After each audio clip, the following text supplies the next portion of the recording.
de la séance de prière privée. Et donc ça c'est déroulé quand? Ça c'est lors des séances on va dire des séances de prière privées. Lors des séances de prière privées,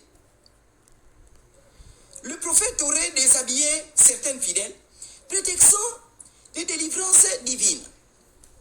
Ces actes lui valent aujourd'hui 2 chefs d'inculpation, atteinte aux bonnes mœurs et violence physique. Au-delà des faits eux-mêmes, c'est la personnalité du mis en cause qui alimente les conversations. Joël Andy Pungu n'est pas un pasteur anonyme. À la tête du ministère Toutes les Nations, ainsi fait l'Éternel, il se fait connaître par des prédictions, par des prédications tapageuses et une ambition politique affichée. Bon, je lis, laissez-moi lire. Laissez-moi lire. Bon, je suis en train de lire. Vous ne pouvez pas que je précise.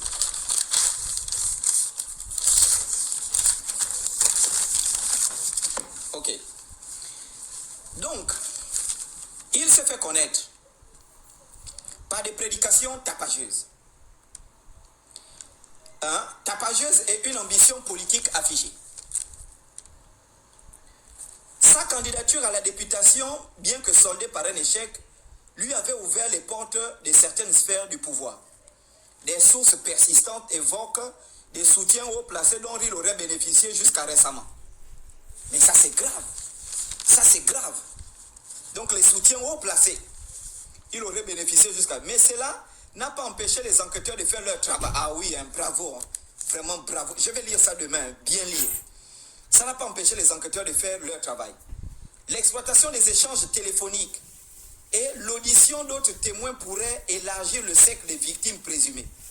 Certaines, par pudeur, n'auraient pas souhaité porter plainte immédiatement, par peur des représailles ou par crainte du regard de la communauté religieuse. Cette affaire survient dans un contexte où les dérives sectaires prennent encore à être pleinement prises en compte par la législation gabonaise. Si le code pénal réprime les violences et les atteintes aux bonnes mœurs, aucun cadre juridique spécifique ne vise les abus commis au sein des groupements religieux. Pourtant, les témoignages se multiplient ces dernières années, décrivant des dérives financières, morales ou sexuelles, souvent couvertes de la spiritualité. L'incarcération de Joël Pungu pourrait donc faire date. Au-delà du sort personnel d'un homme, c'est tout un système de complaisance qui se trouve ébranlé. En attendant, le prophète dort en prison. Sur les réseaux sociaux, le débat fait rage entre ceux qui réclament une sanction exemplaire et ceux qui crient au complot contre les hommes de Dieu. Mais les images, elles, ne mentent pas. Ok. C'est pas fini.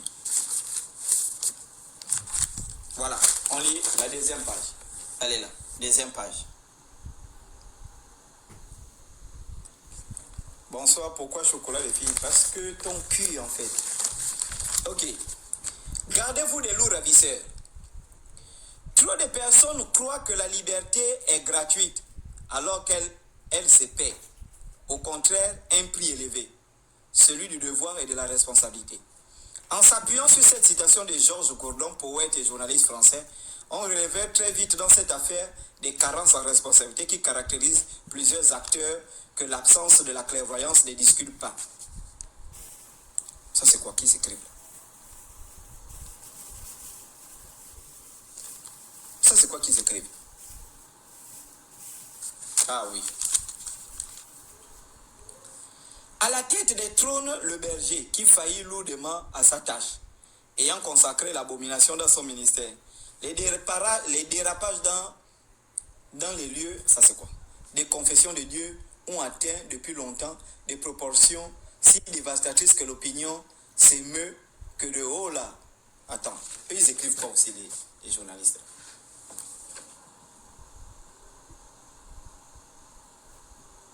Chocolat, le pasteur qui donne le sida habitant. Oui, on est en train de mener l'enquête sur ce rigolo. Attendez, hein. Je respire d'abord. Je ne sais pas ce que les gens là, ils ont écrit.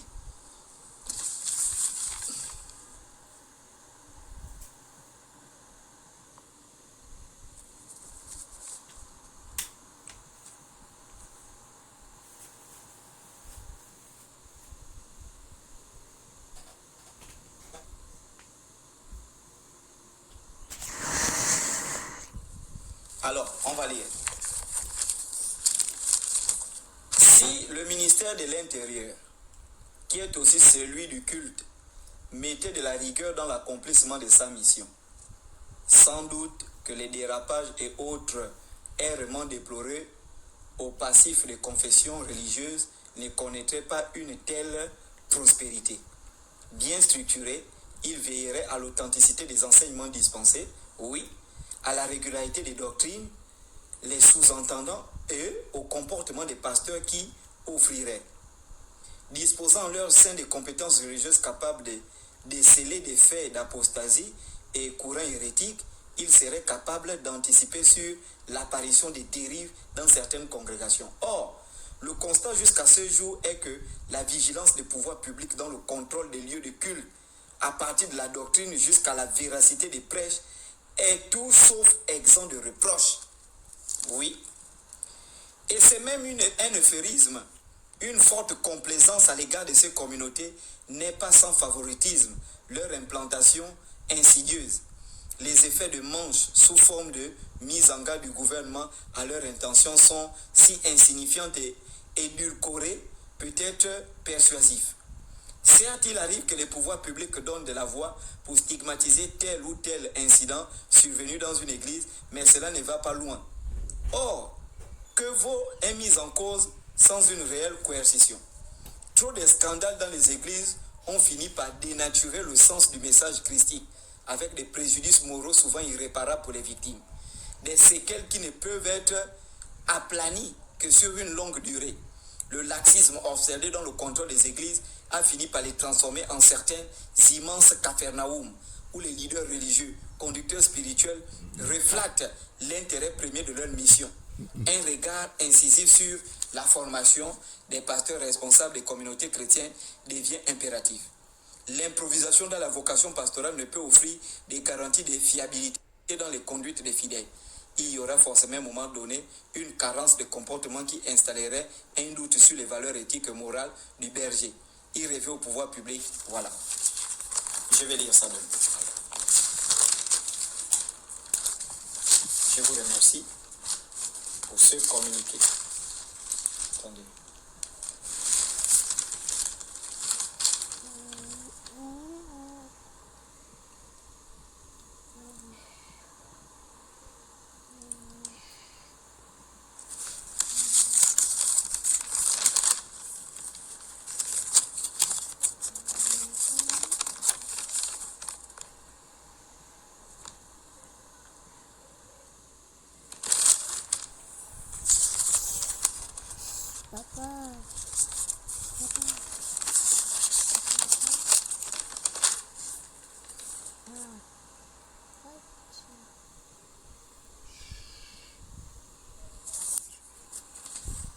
Ok.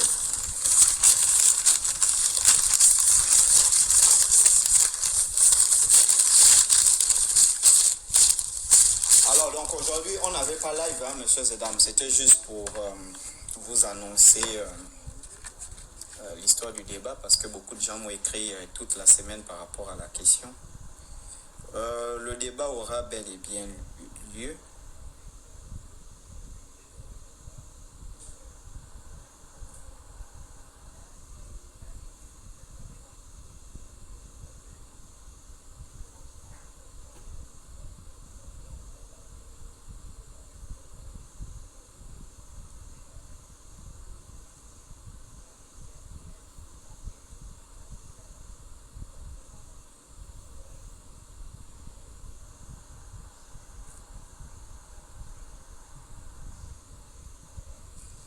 Voilà, donc,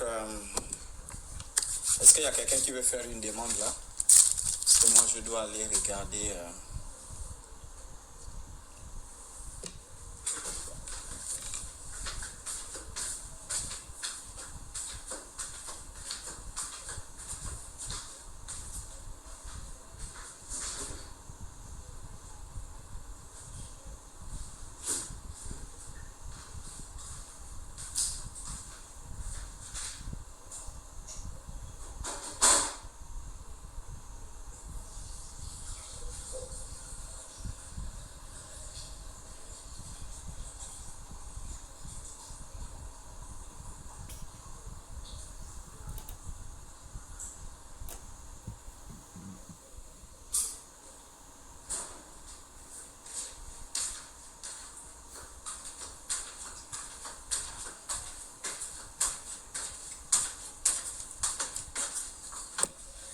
Oui, donc certains m'ont écrit par rapport au débat. Est-ce qu'il y a des questions? Je vois quelqu'un, je veux le bois sacré. Tu es dans quel pays?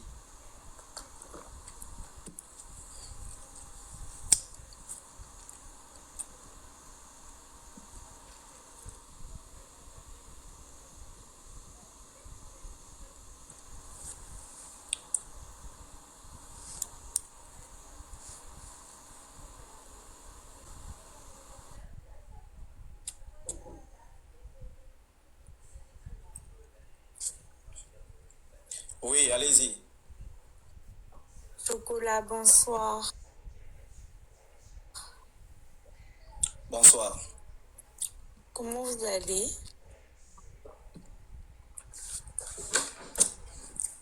Oui, tu veux quoi? Je veux quoi comment? Je te dis comment vous allez, tu me réponds pas. Tu veux quoi, ma salope? Tom Bangala.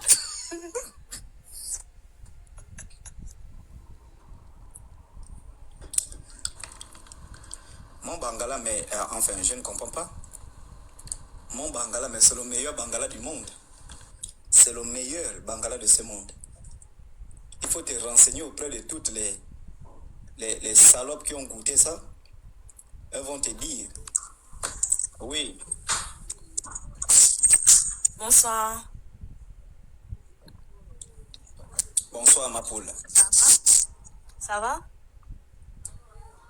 Tu veux quoi? Je t'ai vu la dernière fois à mon institut là-bas, à mon école là-bas. Tu es vraiment mignon, hein? Tu es vraiment un chocolat. Quelle école? J'ai vu à l'N7 là-bas.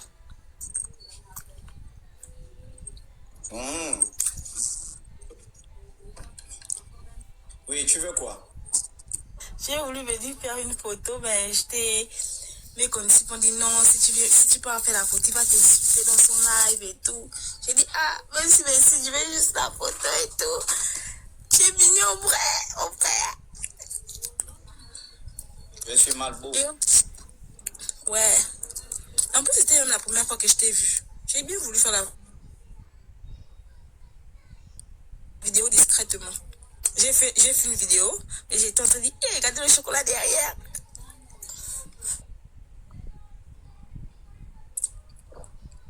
Ah bon?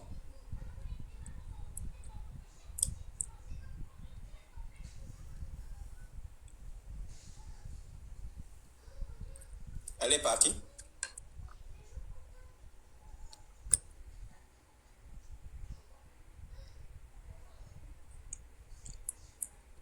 Elle est partie. Chérie, mais comment tu me fais des sons? Demain, c'est le 14 février, tu m'emmènes où, chérie? Oui, allons-y.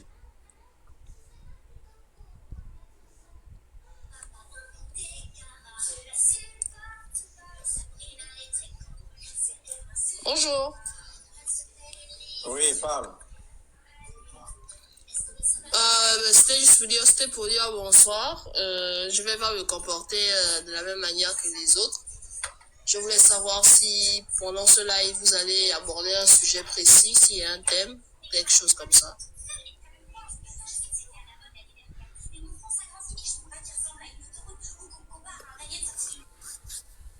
Oui.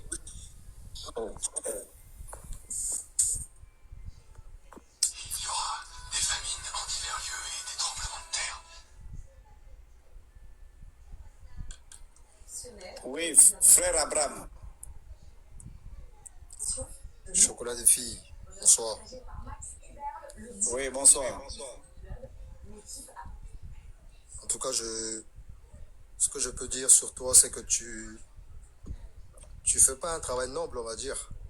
C'est vrai, mais j'ai du mal à comprendre ta logique, ta pensée sur comment on va dire, comment tu titilles un peu les chrétiens aujourd'hui. Parce qu'au fond, tu l'étais. Moi, je me dis que tu l'es toujours au fond. Tu es un enfant de Dieu. Mais pourquoi tu es toujours là? Oh, mec, je ne suis pas un enfant de Dieu, en fait, tu comprends. Dieu, c'est Satan. Ah Je non, ne suis pas un enfant de Dieu. Là, tu Mais blasphèmes. voici, Tu blasphèmes, chocolat. voici. Regarde. Voici les enfants de Dieu. Tu m'as déjà vu comme ça, là? Ah non, Hein? non, Hein? chocolat défi, sois beaucoup plus clair. Dans Mais tes je suis propos. pourtant clair. Je suis très clair. Tout est clair. Non, je suis pas d'accord avec cette logique-là. Tu peux pas dire que Dieu c'est Satan. Oui, c'est... Ah non. Dieu, c'est Satan. D'accord. Tu peux faire une recherche simple maintenant, là. Je tape sur quoi? Sur Google, là? Non, le site que tu veux, tu tapes les origines du mot Dieu. Moi, ce que je peux dire, bah oui, je peux faire recherche ou comment. Je suis tombé sur ton live, je me suis dit non, pourquoi pas faire passer ma demande et tout, et si tu veux, tu peux m'accepter. En vrai, qu'est-ce qui se passe? Moi, je suis d'accord avec quand tu dis, tu veux que nous, comment on va dire? Non, suivez. Excuse-moi, cher frère. Tape l'origine du mot Dieu. C'est tout ce que je veux. Et là, on peut débattre pour savoir si Dieu, c'est celui que tu penses ou c'est quelqu'un d'autre. Dieu dont toi tu parles et dont tout le monde parle, c'est celui qui a créé ciel et terre. Hein. Non, mais Son tape origine. le mot Dieu, le mot là. Il faut taper le mot Dieu. Tape le mot Dieu à ma place. Comme il veut que je tape Dieu là, tape Dieu à ma place, s'il te plaît. Vas-y. D'accord? Je me tape le plaisir. Quelqu'un dit ici, Pungweli, brûlé sorti hier. Toi, tu es malade. D'où vient On cette va mettre origine? quelqu'un en prison. Oui, attendez, je tape le mot Dieu. Non, mais c'est Oui, incroyable. je pense que c'est ça. Ok. Tiens, je tape, hein, c'est pour toi. Je vais lire. Je pense pas. Wikipédia peut te l'expliquer, non? Ça peut aller. C'est bon? En mot simple, Dieu c'est peut aller. réellement... Oui, vas-y. On peut aller. Non, je lis et puis pour ne pas dire que j'invente des choses, c'est là, c'est bon? Oui. Hein? D'accord. Alors, ok, on va aller. Dieu, en parenthèse, hérité du latin Deus. Donc Deus, D-E-U-S. Virgule, hérité du latin Deus, lui-même issu d'une racine indo-européenne, Deos, qui signifie divinité. Divinité, ouais. Dei, prière, briller, prononciation. Donc, divinité, c'est bon? Ouais. Divinité ne veut pas dire qu'on est créateur des cieux de la terre. C'est bon? Donc, Bon, une question vite on fait. peut aller. Une question. Oui, vas-y. Non, mais allons-y. Au moins, tu comprends. Après, tu poses toutes les questions, je te réponds. C'est Je bon? te suis. Vas-y. Voilà. Ensuite, l'article continue. Est un être une force suprême structurant l'univers. Il s'agit selon les croyances soit d'une personne, soit d'un concept philosophique. Donc, on est déjà là, philosophique ou religieux. Principe fondateur dans les religions monothéistes, Dieu est l'être suprême, unique, transcendant, universel, créateur, gna gna gna gna gna. Ça, c'est ce qu'on dit par rapport aux religions. C'est bon? Maintenant, on va retourner à l'étymologie. C'est ce qui nous intéresse, non? Tout à fait. Bon. Ok, maintenant voici l'étymologie. On a d'abord présenté ce que les religions pensent, etc. Maintenant là, on rentre dans l'étymologie. Le mot Dieu vient du latin Deus, lui-même qui veut dire, vient du latin Deus, lui-même issu de la racine indo-européenne Dei, qui veut dire briller, qui élargi en Deo ou Dieu, sert à désigner le ciel lumineux en tant que divinité ainsi que les êtres célestes par opposition aux êtres terrestres. Donc l'étymologie même du mot Dieu ne désigne pas un être. Mais là, si moi j'ai commencé... Ça désigne, écoutez, mais le mot est là, son étymologie. Ça désigne, l'étymologie, c'est la racine des mots. C'est-à-dire quand tu dis bonjour, on retourne dans l'étymologie, on comprend pourquoi le mot bonjour est né. C'est ça l'étude de l'étymologie. Ouais, tout à fait. C'est ça. À quoi sert l'étymologie? C'est de retourner parce que les mots naissent à cause des actes, des comportements, à cause des événements. C'est ce qui donne naissance à des mots. Et donc quand on retourne dans l'étymologie même du mot Dieu, ça ne désigne pas un être, ça désigne les êtres. On utilisait le mot Dieu pour désigner les êtres célestes en différence avec les êtres terrestres. C'est pas terminé. Comprends? Écoute, je termine par là. Voilà. Opposition aux êtres terrestres. Étroitement lié à cette notion de lumière, C'est la plus ancienne dénomination indo-européenne de la divinité qui se trouve dans le nom du dieu grec Zeus, dont le génitif est Dios.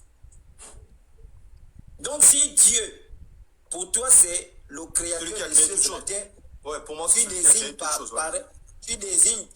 par un être, ce Dieu-là, c'est Zeus, dans la mythologie romano-grecque. Alors pour toi, pour aller tout court, qui t'a donné la vie? Oui. Ce matin, qui t'a donné la vie? Quand tu t'es levé? Merci beaucoup pour la question que tu me poses. D'accord. Dans la cosmogonie africaine, nous, tu crois quand même que la peau noire que tu portes là a existé il y a plus de 3000 ans? Je suis d'accord avec toi.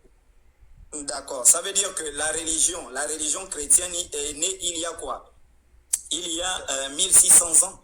Puisque la religion chrétienne est née, pas 2000 ans, 1600 ans. La religion chrétienne est née telle que constituée. Je donne la religion chrétienne telle que constituée il y a environ 1600 ans, parce que c'est au 4e siècle que cette religion-là va se structurer. On commence par être clair. Voilà, c'est Constantin qui va structurer la religion chrétienne avec les Athanase, avec etc. qui vont structurer la religion chrétienne. Donc, ce qui veut dire qu'avant 1600 ans, la peau noire, donc avant que la religion ne naisse, dans l'Antiquité, ceux qui portaient déjà la peau noire, eux, ils avaient une cosmogonie. Ce n'est pas la religion qui a porté la divinité aux hommes. On croit, non? Ça, au moins, tu crois. Ça veut dire que tes ancêtres, avant l'avènement de Jésus, avaient une cosmogonie. Toi, tu es de quelle nationalité? Je suis franco-congolais. D'accord. Je suis congolais. D'accord. Congolais, comment on appelle l'être qui a créé... Mais la cosmogonie congolaise, c'est même la cosmogonie, l'une des cosmogonies les plus authentiques au monde. La cosmogonie congolaise. Mais c'est la plus authentique au monde qui t'explique de manière authentique l'origine de l'univers. J'ai ça ici. Mais tu n'es pas clair dans la réponse. Chocolat de fille. Mais je suis en train de revenir dans la réponse. Je suis en train de revenir dans la réponse. Moi, je parle en termes de vie. Quand tu te réveilles un bon matin, qui te donne la vie, le souffle? Tu vas pas me dire que c'est maintenant, il faut d'accord. Il faut comprendre que ce ne sont pas les ancêtres. La vie est un don. La vie est un don que chez nous, Nzambia Pungu a écrit le mécanisme. Et donc, lorsque tu quittes le village dans notre cosmogonie, quand tu quittes le village des ancêtres pour incarner un corps, il y a un temps, il y a une durée, il y a une mission que tu dois accomplir dans ce corps. Et cette mission-là est régie par Nzambia Pungu. L'être, enfin, c'est pas un être, on va dire l'esprit supérieur qui détermine le temps que tu vas faire, la durée que tu vas faire, la mission que tu vas accomplir dans ce corps. Et lorsque le temps que Nzambia Pungu a décidé que tu as terminé ta mission, tu quittes ce corps qui est un vêtement et il peut t'envoyer dans une autre mission, dans un autre corps. Parce que le corps n'est qu'un vêtement qui abrite l'esprit. Et l'esprit assure à son tour la survie du corps. Donc les deux sont imbriqués. Le corps n'est qu'un vêtement. Et donc, dans la cosmogonie africaine, l'homme, ce n'est pas le corps qui donne naissance à une âme, non. L'âme, elle est éternelle parce que c'est une partie de Nzambia Pungu. C'est une matérialisation de Nzambia Pungu qui se détache. En réalité, c'est une partie on va dire Nzambia Pungu, l'esprit suprême, qui va se multiplier. Et sa puissance, son énergie va porter des corps, en quelque sorte. C'est parce que oui. Ça veut dire que toi, tu crois à la réincarnation. C'est ce que tu veux me dire. La réincarnation, elle est même dans ta Bible. Non. Je crois à la réincarnation. Écoute, moi-même qui te parle, c'est pas dans la Bible. J'ai été réincarné, je suis peut-être à ma 4e réincarnation. Ah non, là, non, tu peux pas dire ça. Ah non. Je t'ai dit. Donc tu veux me dire, là, tu proviens de quelle famille? Ou tu proviens d'où? Moi, je crois. Moi, je suis évangéliste. Alors, moi, je crois, tel que la Bible dit. Dans la Bible. La Bible. Tu crois dans la Bible, dans la Bible, il y a la réincarnation. Tu veux que je te demande? La Bible que toi, tu as lu avant. Il dit qu'il est réservé à l'homme de mourir une seule fois. Puis après vient le jugement. Il est réservé à Chocolat des filles de mourir une seule fois. Puis après vient le jugement de Dieu. Il est réservé à Abraham Donc- que je suis de mourir une seule fois, puis après vient le D'accord. jugement de Dieu. Chacun D'accord. de nous sera Donc, il n'y aura confronté au plus. jugement. Donc, si on parle de cette hypothèse, il n'y a plus de jugement dernier. Jugement dernier, c'est après les 7 années de tribulation, dit la parole de Dieu. Parce qu'après les 7 années, comme tu connais, nous les véritables Non, chrétiens. écoute. Ouais. Écoute, ton arrière-grand-mère qui est morte, elle ne va plus passer par le jugement dernier. En ce moment, tous les païens décédés qui n'ont pas Non, accepté écoute, non, Jésus-Christ. je pose la question. Ouais. Écoute, il est écrit justement, après la mort vient le jugement. Ton arrière-grand-mère qui est morte, elle ne peut plus passer par le jugement dernier. En arrière-grand-mère qui est morte sans Christ, Oui. elle passera par le grand trône blanc, c'est-à-dire le jugement dernier. Pour l'instant, quand on dit Mais le jugement qu'elle subit là, c'est quel jugement après la mort là? après la mort, tu n'as pas accepté un Christ, tu vas dans le mauvais séjour des morts. C'est-à-dire. C'est quel jugement? Quand tu pars dans le mauvais séjour, c'est quel jugement? Mais Dieu il t'a déjà, pour toi, tu es déjà jugé. Parce que tu vas dans le mauvais séjour des morts par rapport aux D'accord, actes donc que il y a tu as encore, posés dans- après, il y a encore un autre jugement. Où c'est le Christ qui va tout simplement. Montre-moi les passages bibliques. Écoute, nous sommes édifiés sur le fondement des apôtres et des prophètes ayant Jésus comme pierre angulaire. C'est ce que le livre d'Éphésiens dit. Montre-moi les passages bibliques qui justifient ce que tu dis. Ah ben, tu connais, tu vas lire Apocalypse, c'est parce que là, je suis pas. Non, Je suis au prends la salon. Bible, Ouais. mon frère. Là, tu es en train de me dire, c'est un prix Nobel qu'on va t'offrir. Tu viens de me dire qu'il y a deux jugements. Il y a deux. Ah non, je vais pas parler de deux Non. jugements. Là, tu vas au-delà de mes paroles. Mais tu dis, écoute, tu dis après la mort, la Bible dit, c'est dans le livre de Romains, après la mort Tout à vient fait. le jugement. Le jugement. Maintenant, il y a le jugement dernier. La question que je te pose, ton arrière-grand-mère qui est décédée, elle aura combien de jugements? Elle aura Puisque seul après jugement. sa mort, elle a déjà été jugée. Parce qu'après sa mort, en ce moment, elle est dans le mauvais séjour des morts. C'est qu'elle a déjà reçu, comme on va dire, entre guillemets, elle a une sentence. La sentence, c'est quoi? Le temps d'attendre que l'enfer soit ouvert. Parce que là, c'est Jean qui ouvre en recevant le message de la part du Christ. Non, mais écoute-moi, Chocolat. Je ne suis pas concentré. Non, mais ce que tu racontes, n'a aucun sens. Et tu ne justifies pas ce que tu racontes par des passages bibliques de ton livre. C'est le fruit de l'imagination, de tes pensées, des enseignements des pasteurs. Ah non, moi, là, je viens d'envoyer mon fils pour aller prendre ma Bible. Ce que je dis, c'est... D'accord, ok, c'est très intéressant. J'ai ma Bible là, tu vas me montrer les passages.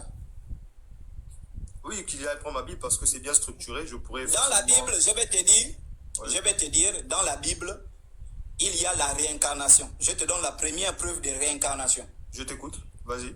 Je vous enverrai Élie le prophète, Malachi. Je peux lire hein, si tu veux. Oui, je connais mais vas-y, je t'écoute. Très bien. Je vous enverrai Élie le prophète. Il préparera le cœur des enfants à leur père et le cœur des pères à leurs enfants. Quand Jésus arrive avec Jean-Baptiste, Jésus assis avec Jean-Baptiste. Il dit à ses disciples, Jésus assis avec ses disciples. Il dit à ses disciples qui sont avec lui. Jean-Baptiste passait. Il dit, vous savez, je vais vous dire quelque chose. Jean-Baptiste ne passait pas, pardon. On est venu annoncer à Jésus que Jean-Baptiste a été mis en prison. Il dit à ses disciples, vous savez, je vais vous dire quelque chose. C'est lui, Élie, qui devait venir.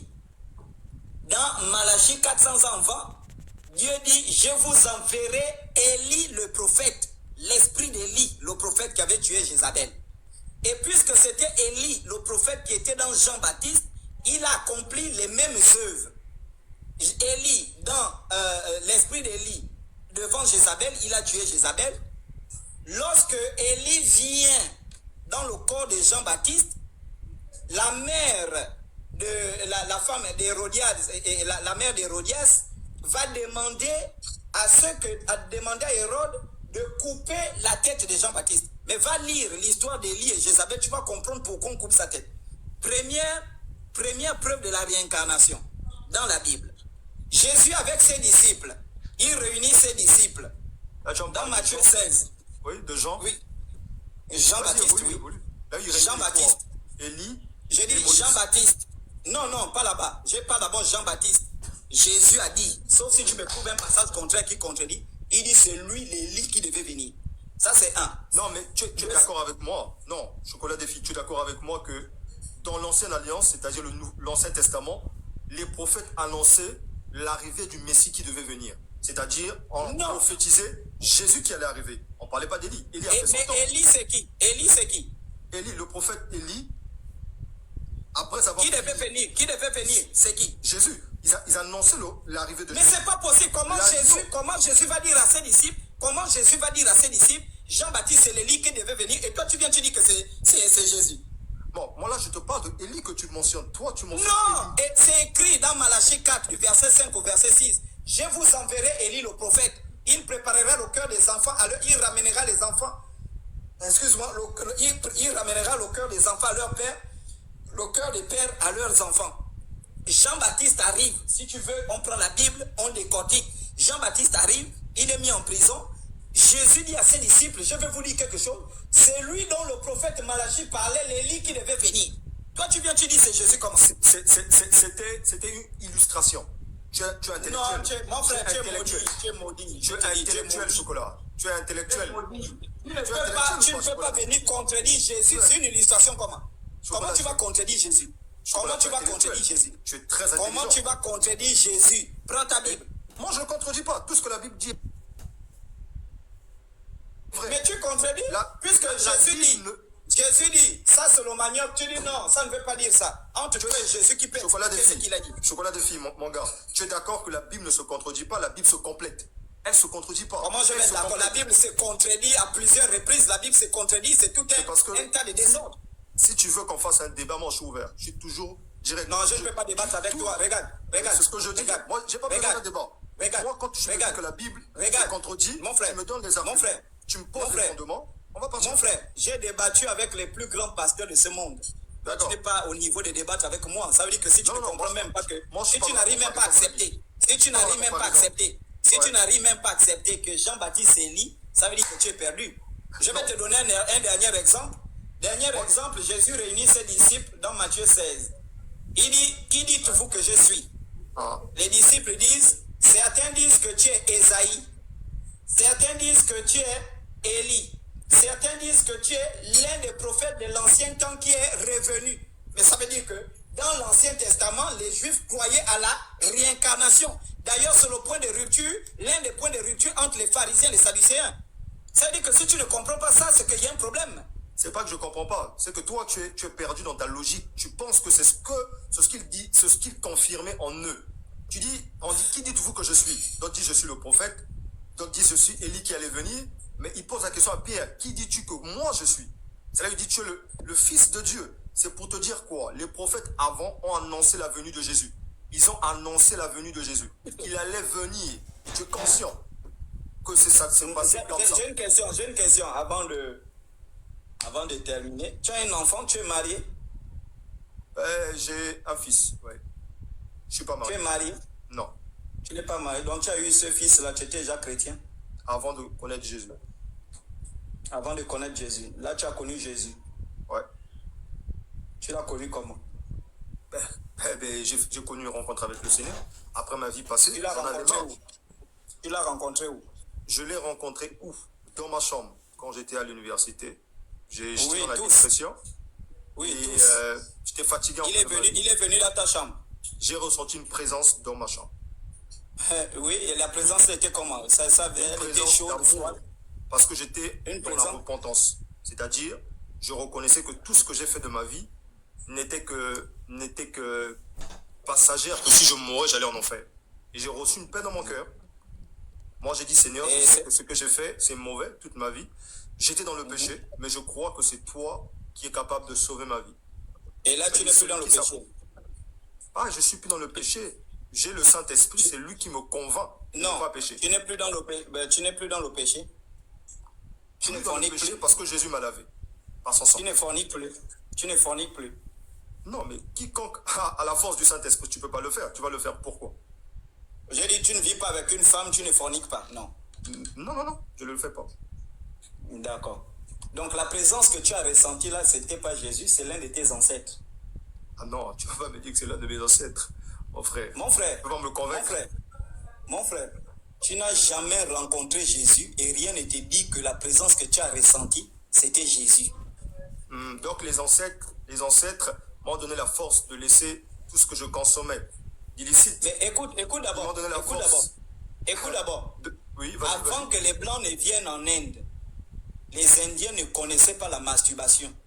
Les Indiens ne connaissaient pas le chanvre. Les Indiens ne connaissaient pas le braquage. Les Indiens ne connaissaient pas les boîtes de nuit.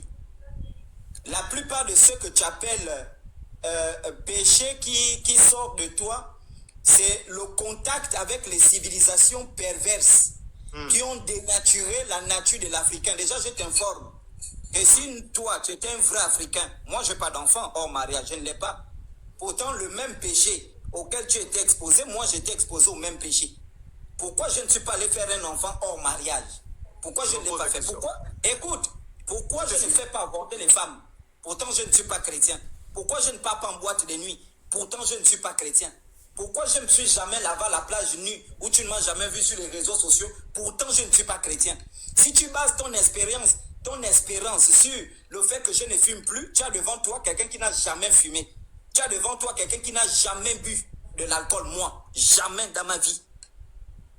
Tu comprends? Donc, si tu bases ton espérance pour dire je ne fume pas, je ne bois pas, c'est la preuve que c'est ça l'expérience de la gloire. Ça veut dire que ton espérance ne tient sur rien. Parce que tu as devant toi quelqu'un qui n'a jamais braqué, qui ne fait pas tout ce qu'on peut dire que bon, ça sont les choses du monde. Et je peux te montrer plusieurs personnes qui ne prient pas Jésus, qui ne vont pas à l'église, qui sont vierges. Hommes comme garçons, qui sont vierges, qui se préservent en fonction de leur valeur, dire moi ça là, je ne touche pas. Moi ça là, je ne touche pas. La vie de sainteté est liée à une culture. Ce qui veut dire que c'est pourquoi certains pays... Que toi, tu... Non, que toi, je vais t'informer. Je t'informe. Le démon du sexe qui frappe le Congo tape dans les pays où on fait le moins du sexe. Tu vas voir un pays comme le Japon, pourtant les gens ne sont pas chrétiens. Mais les Japonais sont les personnes, l'un des rares peuples au monde qui est très désintéressé par le sexe. Je t'informe. On n'a pas, c'est pas un pays chrétien. Mais tu vas te rendre compte qu'il y a des peuples sud. Je peux te poser une question, Chocolat de Vie, s'il te plaît. Oui, vas-y. Tu es d'accord que homme comme femme, aujourd'hui, qui vit dans l'amour, dans, on va dire comment, dans l'amour de son prochain, une femme ou un homme qui ne vole pas, qui ne fume pas, qui ne côtoie pas les boîtes de nuit, qui ne couche pas avec un homme avant le mariage, oui. Qui n'a pas Jésus, ira, après sa mort... mais ça, c'est du vrai n'importe quoi. Il y a combien de Chinois dans le monde? Il y a combien? Je sais pas, j'ai aucune... 1,4 milliard de Chinois dans le monde qui ne croient pas en Jésus, bordel de merde.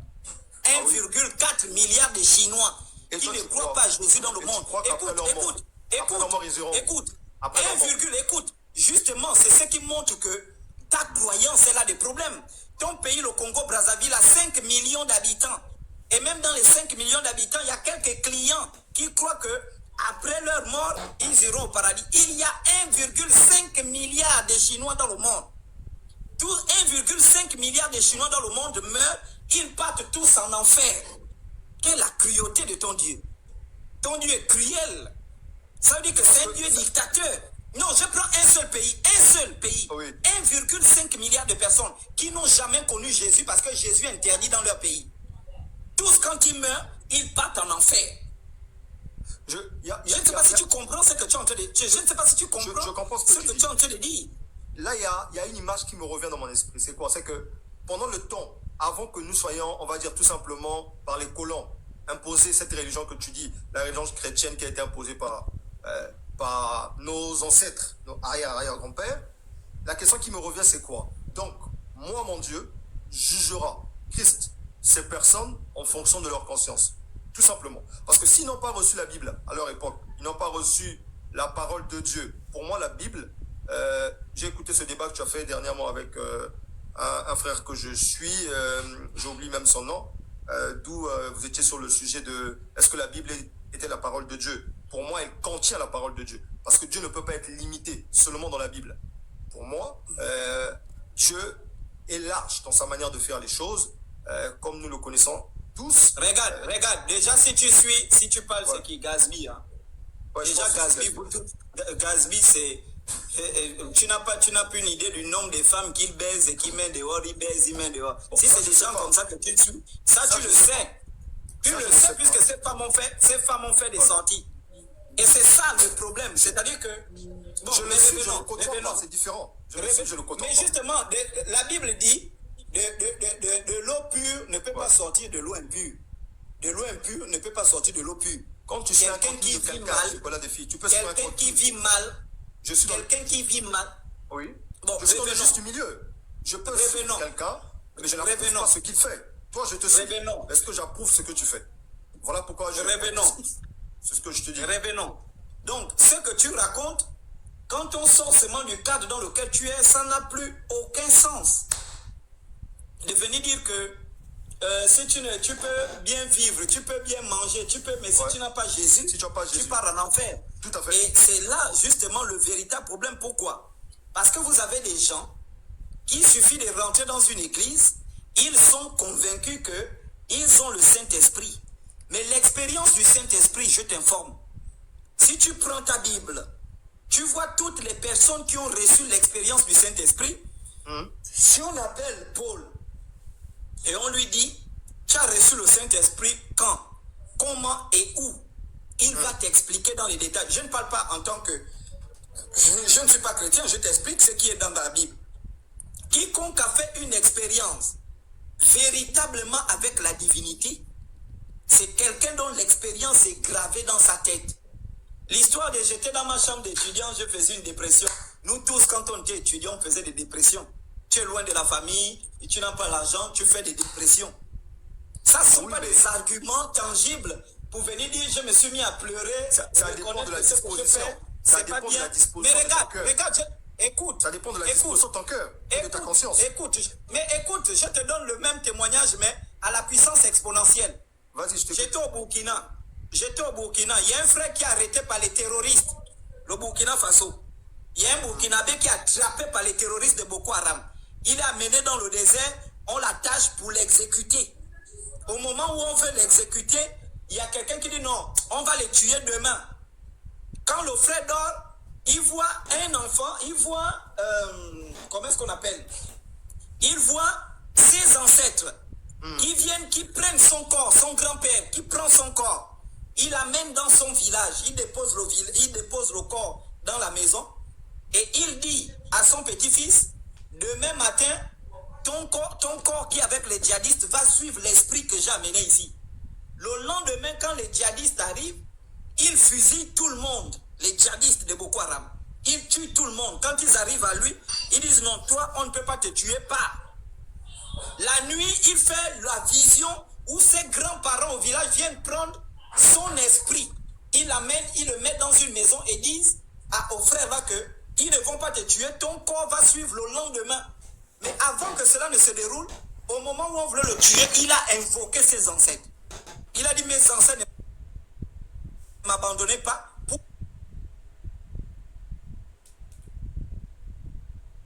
Pourtant c'est un musulman. Un musulman. Ce témoignage, il est disponible. Il a passé le témoignage, je l'ai filmé devant le ministre de la Culture. Même chez les chrétiens. Même chez les chrétiens, je vois la défi. Mais justement, ça redéfinit la chose. Ça veut dire que ce n'est pas Jésus qui est à l'origine de ça. Parce qu'on ne peut pas. C'est pas Jésus, bordel. C'est pas Jésus. Tu comprends ça comment? Comment tu expliques qu'un musulman qui croit à Allah, il est au moment de ses ancêtres, il met Allah de côté, il prie ses ancêtres, il dort. La nuit, on prend son esprit, on l'amène dans une maison. On dit aucun djihadiste ne va te tuer. Et il se retrouve. Et suit même. L'autre truc du témoignage, c'est que quand la journée, les djihadistes le libèrent, il court dans le désert, il a couru 2 jours ou 3 jours dans la brousse, et jusqu'il est tombé dans le village de ses anciens grands-parents. Moi, tu vas parler quoi d'un tel témoignage? Tu parles quoi d'un tel témoignage? Je te donne le deuxième. Une femme burkinabé, elle a les 2 mains coupées. Donc elle a eu un accident, les 2 bras se sont coupés. Elle a mis au monde des enfants. Son mari est décédé. Son premier enfant a été arrêté par la police. Cette dame-là, voyant que c'est son enfant qui lui venait en aide parce qu'elle a les bras coupés, elle est rentrée dans sa chambre, elle a prié sa mère et son père qui étaient décédés. Elle a invoqué, elle a dit, je ne peux plus rester comme ça dans cette vie, je vais me suicider. 2 personnes, un homme et une femme, sont partis cogner chez une dame. Écoute bien le témoignage. Ils sont partis cogner chez une dame pour dire, Va chez elle là-bas, il y a un problème, elle a besoin de l'aide. Bon, toi, tu me parles de quoi en fait? Tu me parles de quoi? Il y a des gens qui font des paralysies du sommeil. Un esprit est sur eux. Écrit Jésus, l'esprit n'est pas. Jésus, l'esprit n'est pas. Quand tu cries, quel l'esprit sort? Ceux qui font la paralysie du sommeil. Tu expliques ça comment? Avec Jésus, tu vas dire comment? Chrétien. C'est pareil aussi, il y a des gens qui disent Jésus, les démons sortent. On va revenir sur un Mais internet. justement, je suis en train de t'informer. Justement, ça doit t'amener à te poser des questions. Je Mais me pourquoi pose on des retourne questions. ça? Je me pose des Pourquoi on questions. retourne telle expérience? Pourquoi on retourne telle expérience? Tu ne peux pas prendre, réduire l'univers, les expériences humaines à ta petite église. Est-ce que tu crois Ou à aux ton démons? petit Tu crois aux christianisme. esprits impurs? Tu crois aux esprits impurs, n'est-ce pas? Tu crois aux esprits impurs. Donc moi, je crois, pour toute personne qui déclare les ancêtres, pour tout simplement chasser des démons, ou je ne sais pas, invoquer quoi que ce soit, pour moi, je crois qu'ils invoquent tout simplement des esprits impurs. Tu chasses un démon dans le corps, de quelqu'un. La Bible dit, pour ceux qui... Ah, mais toi tu es tellement bête. Attends, un esprit impur va venir sauver quelqu'un de Boko Haram. Un esprit impur. Moi, je parle de quelqu'un qui est possédé. Je parle pas Non, de quelqu'un qui est je suis possédé. en train de te dire, est-ce qu'un esprit impur peut venir sauver quelqu'un de Boko Haram? C'est la question qu'on te pose. Est-ce qu'un esprit impur peut sauver quelqu'un de Boko Haram? C'est impossible. Oui. C'est impossible. Hein? C'est vrai, mais je ne pense pas que c'est les ancêtres. Je ne pense pas que ce soit les ancêtres. Je crois que c'est Dieu. Mais c'est justement, c'est Dieu. Dieu là, c'est qui? Ils étaient à toi, donc Dieu vient à toi. C'est Jésus. C'est Jésus. C'est Jésus qui est intervenu. Mais il fait grâce. Non, attends, il fait grâce. Et tu es dans quel pays? Il fait grâce. Tu es dans quel pays? Je suis en France. Il fait grâce. Donc écoute d'abord, écoute. Non, mais je comprends, tu es en France, tu es aliéné. Ah, en France, si c'est la France même, c'est pas la peine. Tu vas descendre maintenant, tu es tellement aliéné, c'est la souffrance de la France qui vous rend comme ça. Mais toi, tu ne penses pas que quelque part, tu peux être dans une situation où tu as besoin de l'aide. Supposons que tu as besoin de l'aide de Dieu, mais tu appelles soi-disant les ancêtres pour venir t'aider.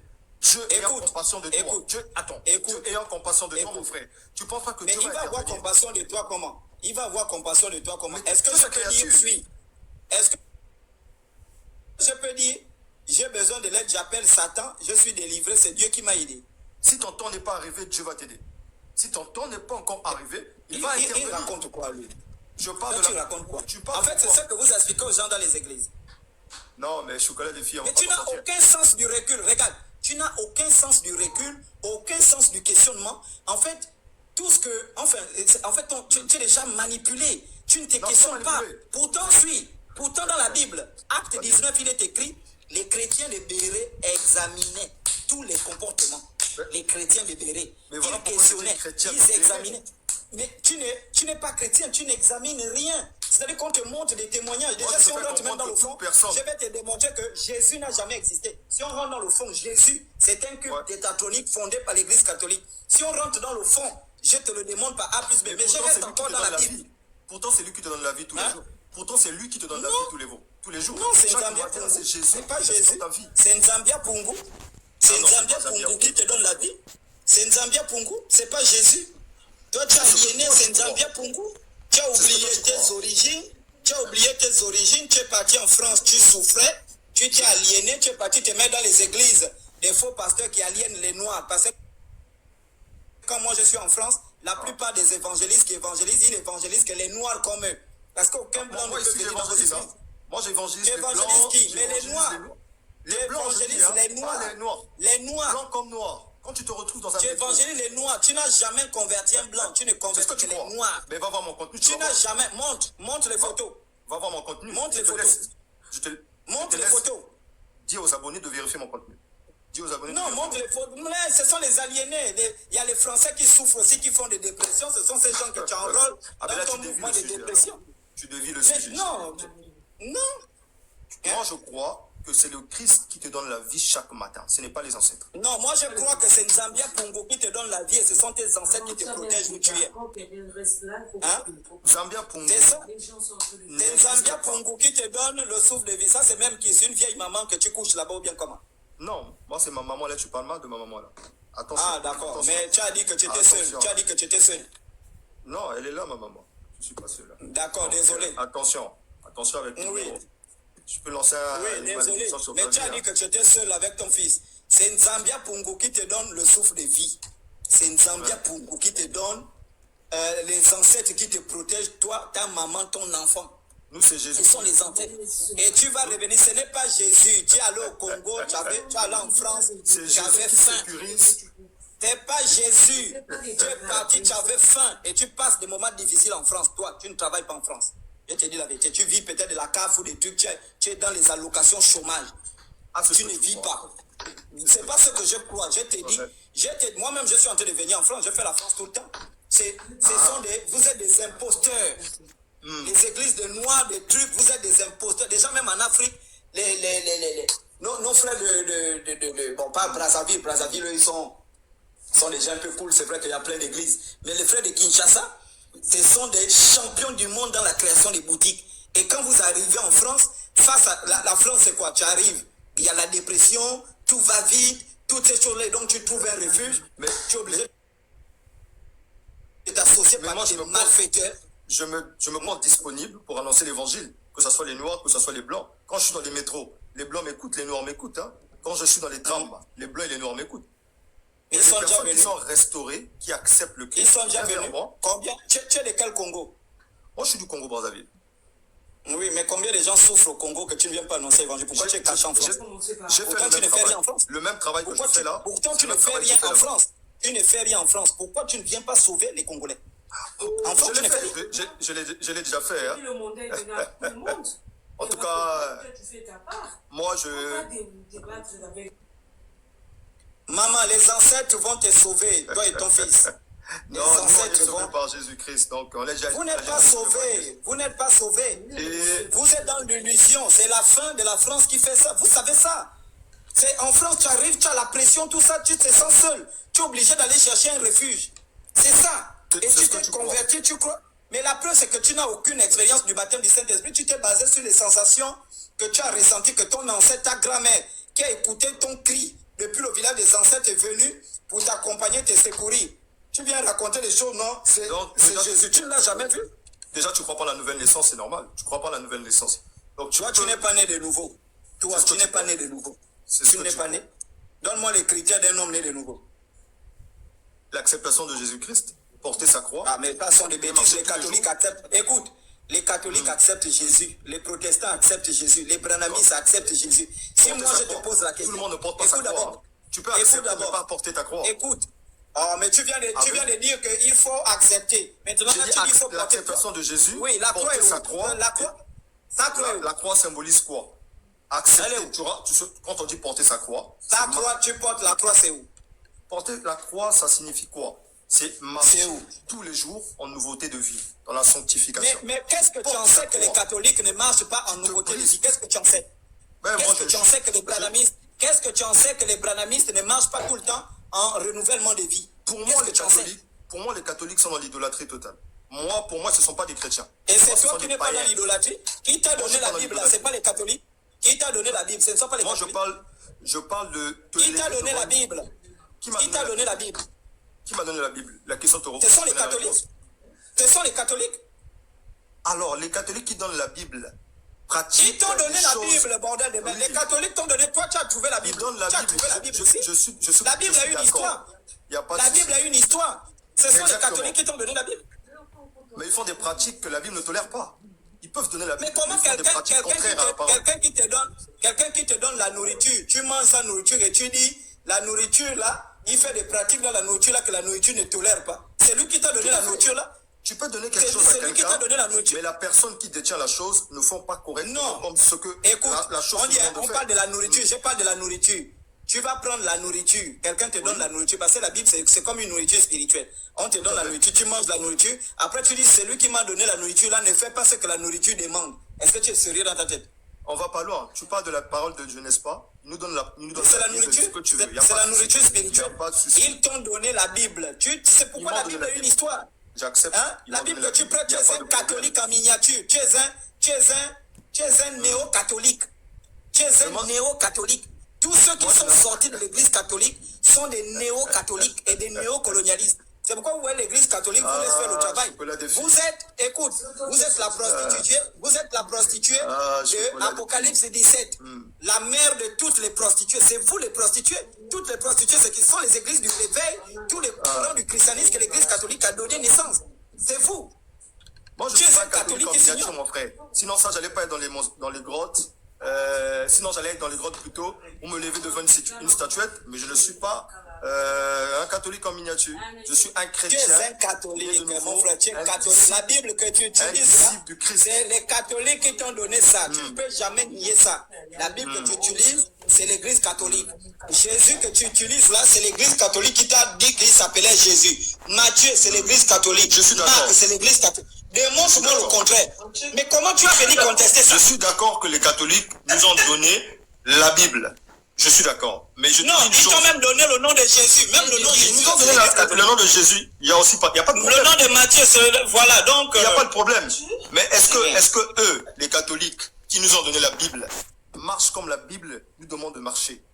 Qu'est-ce que tu en sais? Il y a des catholiques qui sont plus pieux que toi. Regarde, reste là. Je fais monter une catholique. Je te fais monter une catholique qui est vierge, qui ne boit pas, qui ne fume pas, qui n'a pas d'enfant en dehors du mariage. Je te fais monter. Il n'y a pas de souci.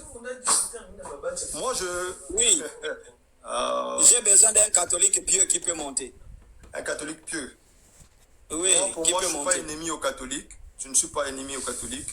Mais je crois. Mais tu ne peux pas être ennemi aux catholiques. Écoute, tu ne peux pas être ennemi aux catholiques. Tu es en France. Si tu es ennemi aux catholiques en France, on va te chasser de la France. Regarde, ce qui est même encore très con, tu es dans un pays catholique. C'est-à-dire que tu prétends être, les catholiques sont fous, ils sont dans l'idolâtrie, mais la France est un pays catholique. Il faut dire l'histoire de France. Que j'évangélise. Que tu évangélises quoi? Tu vis de l'argent des catholiques, tu manges l'argent des catholiques, tu les routes, tu manges, mais tu n'es rien. C'est ce qui montre que tu ne vois absolument rien. On a un temps de parole. Comment tu vas critiquer l'église catholique? On a un temps de parole ou pas? Ah, ce qu'on attend, il faut équilibrer. Je vis dans un pays. Non, j'ai beaucoup de gens à prendre, on ne va pas. Il n'y a pas de souci, je peux partir. Un pays de catholiques, comment j'évangélise? Et qui sont. Tu n'évangélises rien, tu es venu. Oui. Tu n'évangélises rien, tu vis de la CAF. Vous êtes des CAF-man. Ah, ben, on travaille aussi bien. On ne vit pas tout que la CAF. Non, tu vis de la CAF. Viens travailler au Congo. Ne pas travailler en France, viens travailler au Congo. Tu fouilles les sorciers au Congo. On a une raffinerie, non? Viens travailler au Congo. Viens travailler au Congo. J'ai travaillé dans mon pays, mais je suis venu ici pour des raisons. Tu n'as pas travaillé au Congo. Tu fouilles là-bas parce qu'il y a la CAF. Vous êtes des CAF-man. Je ne sais pas, je ne sais pas.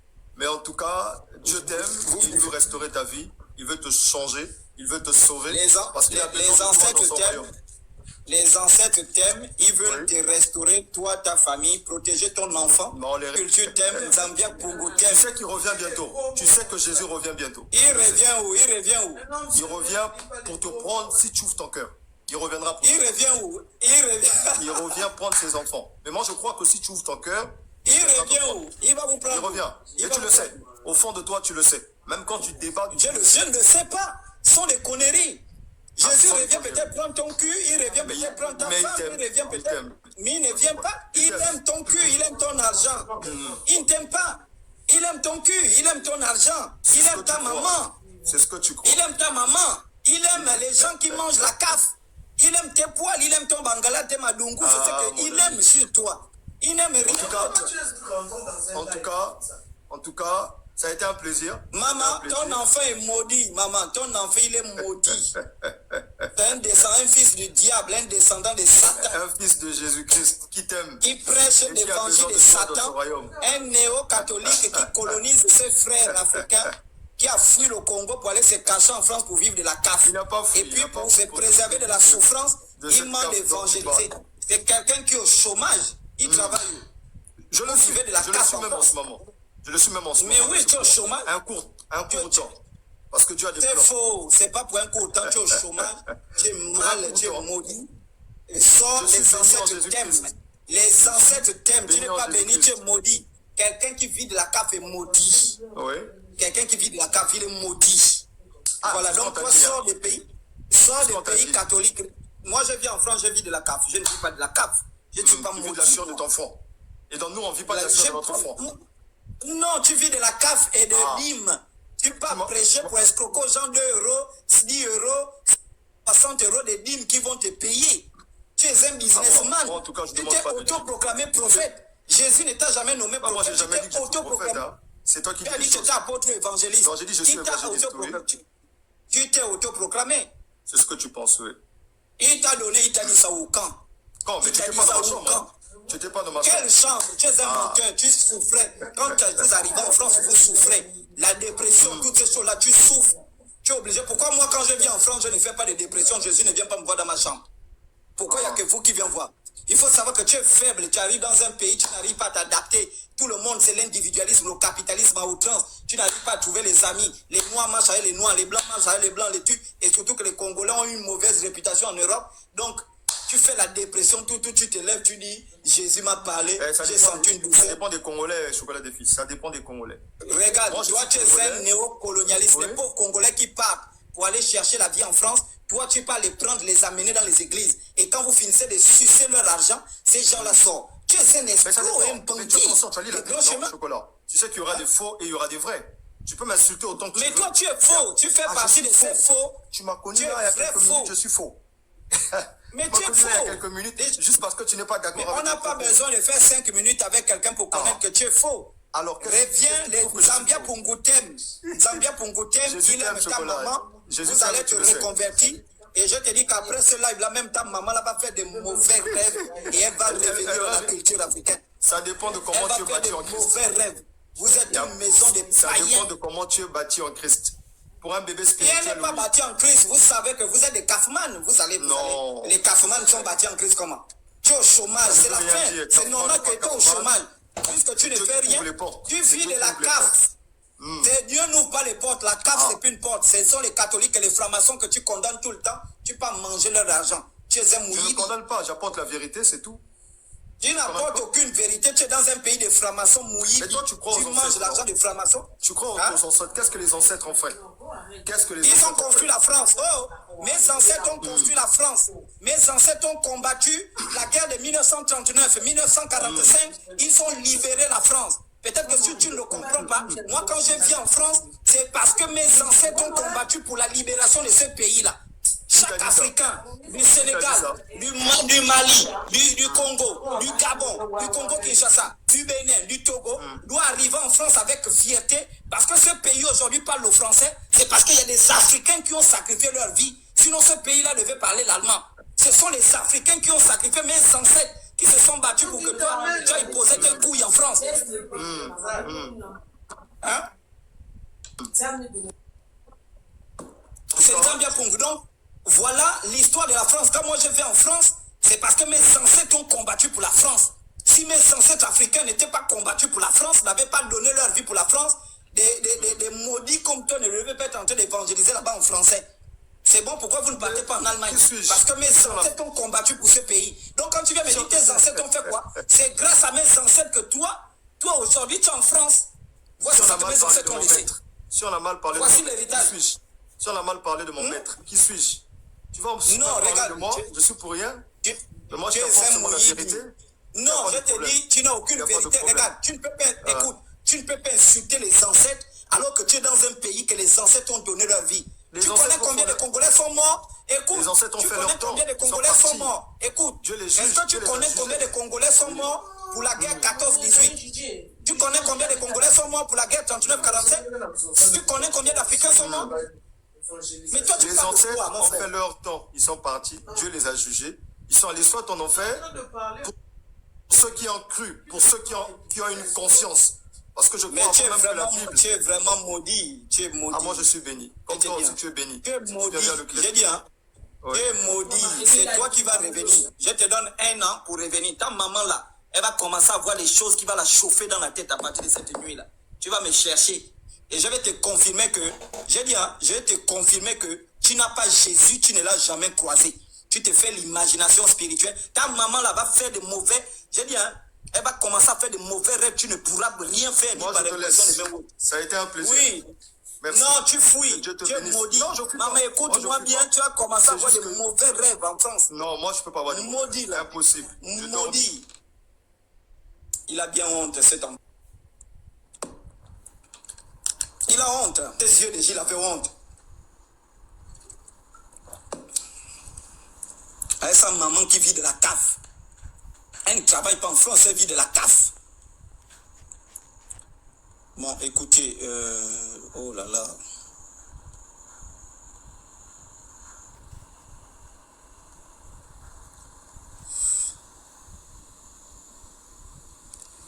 Problème avec ces trucs-là.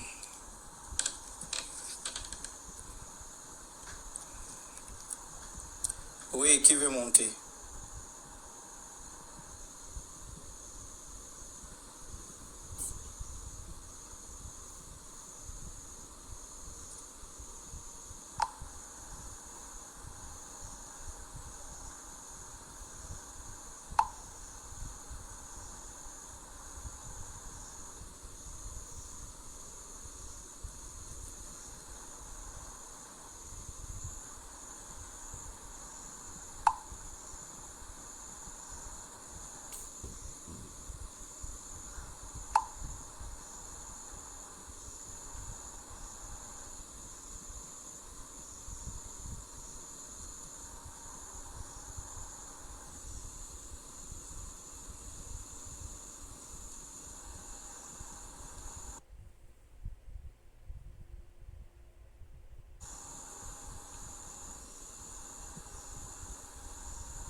D'accord, Claire, je te reviens demain en soirée. Vraiment, merci beaucoup.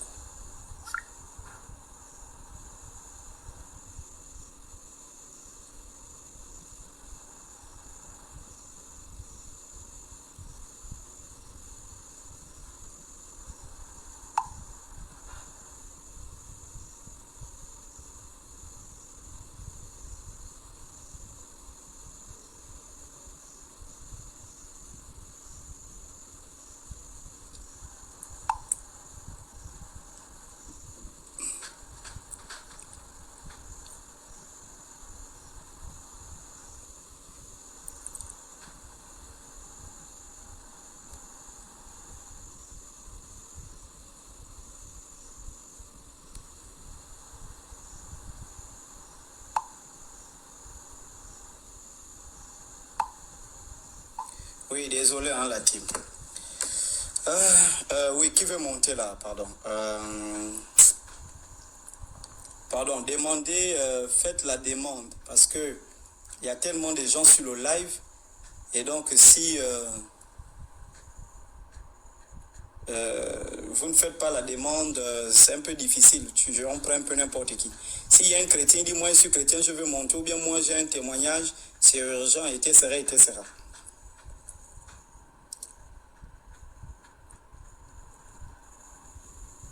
Quelqu'un dit 18 000, mais on était à 3 500 tout à l'heure, tu parles de quoi?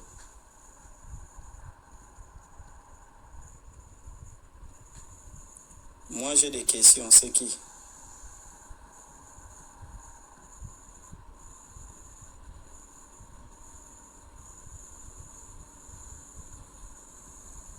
Pungo est sorti. Ah bon?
Ok, je prends les questions.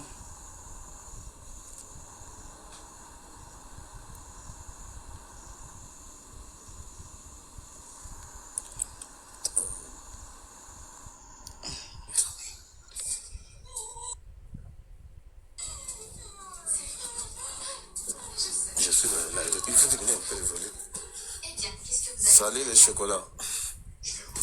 Oui, bonsoir. Ouais, moi je voulais que l'autre là soit là parce que je voulais parler un peu de moi-même, mon propre témoignage, mon expérience vécue. Et c'est pas ce qu'on nous a menti dans la Bible, mais moi-même, et que je pense dans les lives ici peut-être, il pouvait avoir des gens qui étaient avec moi ensemble. Donc, ouais, c'était une fois, il fallait qu'on voyage dans la mer Méditerranéenne. Donc, moi, j'étais le seul animiste. Donc, j'étais traité à tout moment d'un grand sorcier. Parce que moi, partout où je suis, je fais le culte des ancêtres. Et que je porte les choses traditionnelles. Mais à chaque fois où on partait pour le voyage, ce qui va arriver, par exemple, on prépare, on va partir demain. Ce qui va arriver, moi, je vois ça aujourd'hui. Et ce que je faisais, je disais ça à tout le monde. Donc maintenant, il commençait à me traiter de sorcier. Un jour, on voulait partir, donc le lendemain, j'ai rêvé qu'on a fait un naufrage. Donc quand on a fait un naufrage, et puis moi j'ai dit que le Dieu de nos ancêtres nous appelle, et nos ancêtres ne peuvent pas nous laisser mourir dans la mer. Entre-temps, notre argent est parti, et puis nos vies vont partir. Et là, j'ai dit aux gens qui étaient avec moi qu'on s'attrape dans les mains. Donc, qu'on s'attrape dans les mains et la mer doit nous renvoyer où on est sorti. J'ai rêvé comme ça. Le matin, je les ai dit tous. Et ils ont commencé à discuter. On était 75 personnes avec 5 bébés, donc 80 personnes. J'ai dit, il y avait, donc à part Gabonais et Angolais, la majorité des restes des pays africains étaient présents. Donc les Ivoiriens, les Camerounais, les Congolais, les deux Congos, donc d'autres pays, les Sénégalais, consorts. Donc là maintenant, j'ai dit, voilà ce que j'ai rêvé. Et tout ça, voilà, toi t'as sorcellerie là. Mais quand t'as rêvé comme ça, pourquoi tu vas aller? Moi, j'ai dit non, moi, je crois pas à ce que je vois. J'ai fait l'expérience de ce que je vois. Comme eux, ils m'ont dit qu'on a fait un naufrage, et puis ce que j'ai dit. Donc, je pars faire cette expérience. Si je meurs, c'est qu'ils m'ont menti. Mais si ça arrive que ça se fait comme, ça se produit comme j'ai vu, c'est ça que je crois maintenant. Donc, on est parti, on a démarré les bateaux. Donc, le voyage a commencé je pense, à minuit, hein, parce qu'on a fait 4 heures de voyage.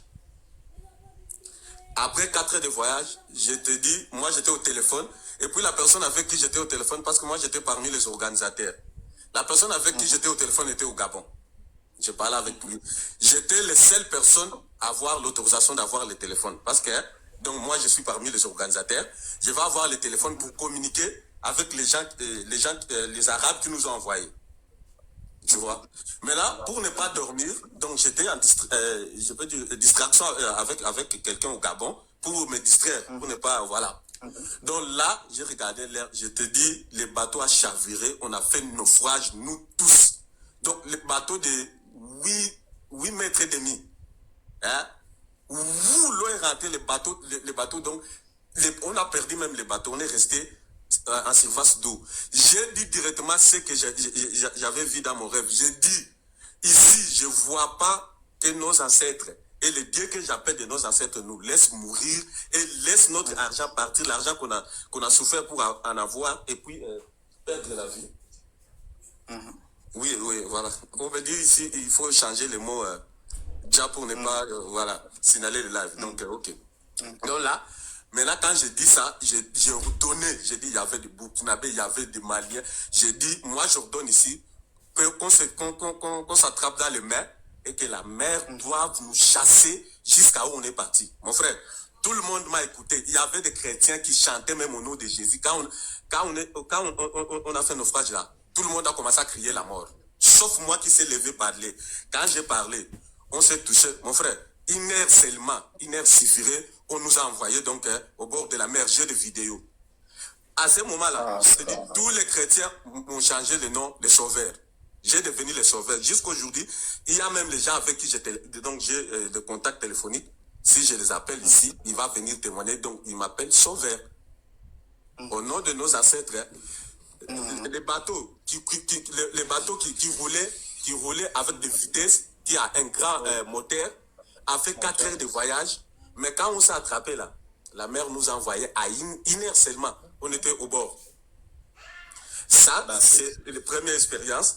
Et que maintenant, quand cela s'est produit, je me suis référé quand j'étais petit. Chez nous, on disait que dans ma famille, on disait qu'on ne meurt pas dans l'eau. Donc c'est comme ça, moi j'arrive et j'ai décidé de faire traverser l'enfant de mon grand frère. Une deuxième expérience. Hein. Donc il est là, même on peut l'appeler, il y avait aussi des gens. Je lui ai dit, j'ai dit, tu vas dans la mer là. Moi j'ai fallu mourir dedans. Il y a des naufrages, il y a ceci. Mais je te dis, les paroles de nos ancêtres qu'on nous disait avant, qu'on ne meurt pas dans l'eau. Tu vas traverser la mer. S'il y a un danger, il faut seulement dire que tu cites les noms de nos ancêtres, tu cites les noms de notre famille, tu dis que c'est interdit pour nous de mourir dans l'eau, qu'ils viennent en aide. Oui. Mon frère, il a fait un naufrage avec beaucoup de personnes. Dès qu'il a dit seulement les mots là, les bateaux de l'Europe est arrivé, il était la première personne qu'on a pris avec les 2 Congolais que lui tenait à main. Je pense 12 personnes sont décédées, mais lui il est en Europe. Il est arrivé. C'est un chrétien, c'est à partir de là qu'il a changé. Il n'est pas chrétien maintenant, il parle des ancêtres, il ne parle pas à l'église. Parce qu'il a dit seulement que nous, dans notre famille, on ne meurt pas dans l'eau. C'est interdit. Il est sauvé. C'est ce que je dis ici, frère. Je parle devant les gens que je ne connais pas. Je dis on était donc 80 personnes en tout. Il y a à part Gabonais et Angolais, je précise, Burkinabé, Maliens, les Congolais, les Sénégalais, les quoi, ils étaient là. Je pense qu'ils m'écoutent ici parce qu'ils ne peuvent pas oublier. Et j'ai des vidéos, je peux même t'envoyer des vidéos. Tu vas voir comment les gens crient mon nom. Ça, c'est ce que j'ai vécu de moi-même. Parce que tellement que je suis ancré déjà dans la culture, quand c'est mon père qui est venu me montrer, qui me parlait dans les rêves. Hein. Mon père était donc décédé. Si j'étais chrétien, j'allais dire que Jésus m'a aidé. Mais tellement que nous sommes conscients. Oui, on sait directement qui me parle. Dès que je rêve, je sais que c'est telle personne qui me parle. C'est mon propre papa qui m'a dit ça. Qui m'a dit dans mon rêve, donc de dire ce que j'ai dit. Donc voilà le témoignage que je voulais donner ici. Merci beaucoup. Merci beaucoup. Que les ancêtres te guident, que les ancêtres continuent de te bénir. Vraiment, que l'Esprit suprême de nos ancêtres te guide, te donne tout, bénisse tes enfants. Vraiment, merci beaucoup, frère, pour ce témoignage. Merci, Chocolat. En tout cas, bonne soirée. Et pour vous, bon début de week-end. Merci beaucoup. Bonsoir, Chocolat. Bonsoir, Chocolat. Non, le suivant, monsieur Mesui, oui. Ah, oui, monsieur Zengui, bonsoir. Bonsoir. Oui, je suis monsieur Mesui. Je disais que moi, je ne suis pas lancé dans votre débat du jour. Moi, je vous ai écrit ou je vous appelle parce que j'apprécie beaucoup vos activités pédagogiques. Je suis enseignant d'espagnol. J'ai essayé par tous les moyens de vous contacter, mais je n'ai pas pu. J'ai profité vraiment de ce live, bien que j'essaie de monter à chaque fois, mais j'ai jamais eu l'occasion. Donc, je cherchais comment avoir votre numéro du prépa, parce que je souhaiterais collaborer avec vous. Non seulement j'ai des élèves, et moi-même, je souhaiterais aussi enseigner avec vous là-bas dans le prépa. Je ne sais pas comment cela est possible. Vous enseignez où? Bon, c'est un peu indiscret. Hein? Oui. Voilà. Bon, écrivez-moi en privé pour... voilà. Je vous ai laissé un message TikTok là, mais bon, comme c'est difficile de répondre parce que je... oui, c'est vrai. Pour moi-même, c'est mon équipe qui gère tout ce qui est messagerie, mais je vais essayer de le faire après. D'accord. Vraiment, merci beaucoup. Je pourrais vous faire parvenir mon CV dès que possible. Merci beaucoup. D'accord, sans problème. Merci. Oui. Bonsoir, Chocolat. Bonsoir. Bonsoir. Alors, je suis une Togolaise, je vis à Paris depuis 32 ans à peu près. En fait, là, je suis montée dans votre live pour vous exposer un petit souci. Au Togo, il y a un monsieur... Bon, déjà, je tiens à vous remercier pour tout ce que vous faites pour le peuple africain. Parce que je pense que même Dieu et nos ancêtres, s'ils pouvaient vous décerner une médaille ou vous mettre une couronne sur la tête, ils vous mettraient une couronne en or sertie de diamants. Donc, je tiens à vous remercier pour le combat que vous menez. Et ne croyez pas que votre combat est vain. Dieu vous voit, les ancêtres vous voient et vous allez, même si vous ne récoltez pas les fruits du combat que vous menez, vos enfants vont en récolter le fruit sur plusieurs générations. Et je tiens personnellement à vous remercier, je suis togolaise Et pour moi, vous êtes un béni, un choisi pour défendre une cause qui est très noble. Voilà. Merci beaucoup. Ça, c'est la première chose que je tenais à dire. La deuxième chose, pourquoi je suis montée dans le live, c'est parce qu'au Togo, il y a un monsieur qui s'appelle Kevin Le Lévite. Son compte Facebook, c'est Kevin Le Lévite. Il mène le même combat que vous contre les faux pasteurs et les satanistes au Togo. Il mène ce combat depuis plusieurs années. Il est persécuté par les pasteurs au Togo et actuellement, il est dans la main des autorités au Togo. Pourquoi ? Parce que comme il les poursuit et qu'il dénonce leurs malversations, leurs arnaques, tout ce qu'ils font pour détruire, pour mentir au peuple africain, il est très persécuté. Son compte, c'est Kevin Le Lévite. C'est comme ça qu'il s'appelle. Et donc, actuellement, il est dans la main des autorités. Pourquoi ? Parce qu'il a osé dénoncer un faux pasteur sur sa page. C'est vrai qu'il n'aurait pas dû publier la vidéo, c'est vrai. Il a peut-être fait une connerie, ok ? Actuellement, il est dans les mains des autorités et il est persécuté et poursuivi par beaucoup de pasteurs qui essaient de le détruire. Il est attaqué physiquement et spirituellement. Là, je me suis permise de monter sur votre... Là, il a besoin de soutien financier pour prendre un avocat. Parce qu'il y en a plusieurs qui ont porté plainte contre lui. Et donc, il a besoin de soutien financier pour prendre un avocat. Je ne suis pas là pour demander de l'argent pour moi. Et d'ailleurs, j'oblige personne à cotiser. Mais je voulais vous en parler pour que si vous pouvez faire quelque chose pour le... Je sais que vous aimez beaucoup le Togo, vous aimez les Togolais et les Togolaises. Vous l'avez dit dans vos vidéos. Parce que je vous suis depuis longtemps. Moi, je suis à Paris, mais je vous suis dans tout ce que vous faites. Parce qu'au-delà du combat, vous êtes un bel homme aussi. Je ne suis pas en train de vous draguer. Mais je vous dis, vous êtes un bel homme et que vous êtes vraiment admirable dans votre combat, physiquement et dans tout ce que vous faites. Donc là, il est dans la main des autorités et il a besoin d'un soutien pour prendre un avocat. Parce que lui, il a mené ce combat parce qu'il a vu plein de victimes autour de lui. Et donc, ouais, il s'appelle Kevin Le Lévite. Il a plein de victimes autour de lui. Et il a commencé à allumer des lives et à dénoncer. Donc, pour ça, il est persécuté.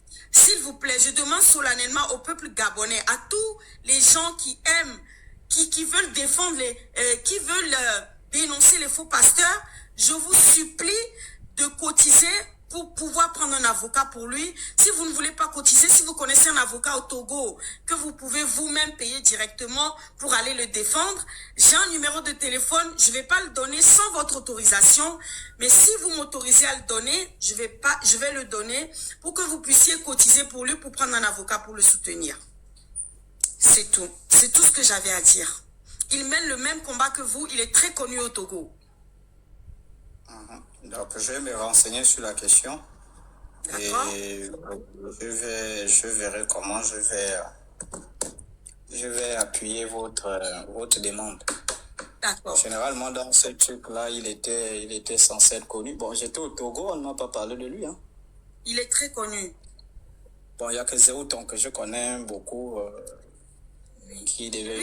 En fait, lui, il dénonce les pasteurs. Ça ne veut pas forcément dire qu'il est comme Zéouton, mais en tout cas, il dénonce les faux prophètes. C'est ce qu'il fait depuis très longtemps. Ah, d'accord. Ok, d'accord, sans problème. Vous allez sur sa page, vous renseignez. Et si jamais, moi, je vais vous envoyer mon numéro inbox ou son numéro. Bon, là, il est dans la main des autorités, donc vous ne pouvez pas le joindre. Mais je peux vous envoyer mon numéro et le sien. C'est sa femme qui répond. Et qui... vous pouvez vous renseigner sur lui, vous allez... D'accord.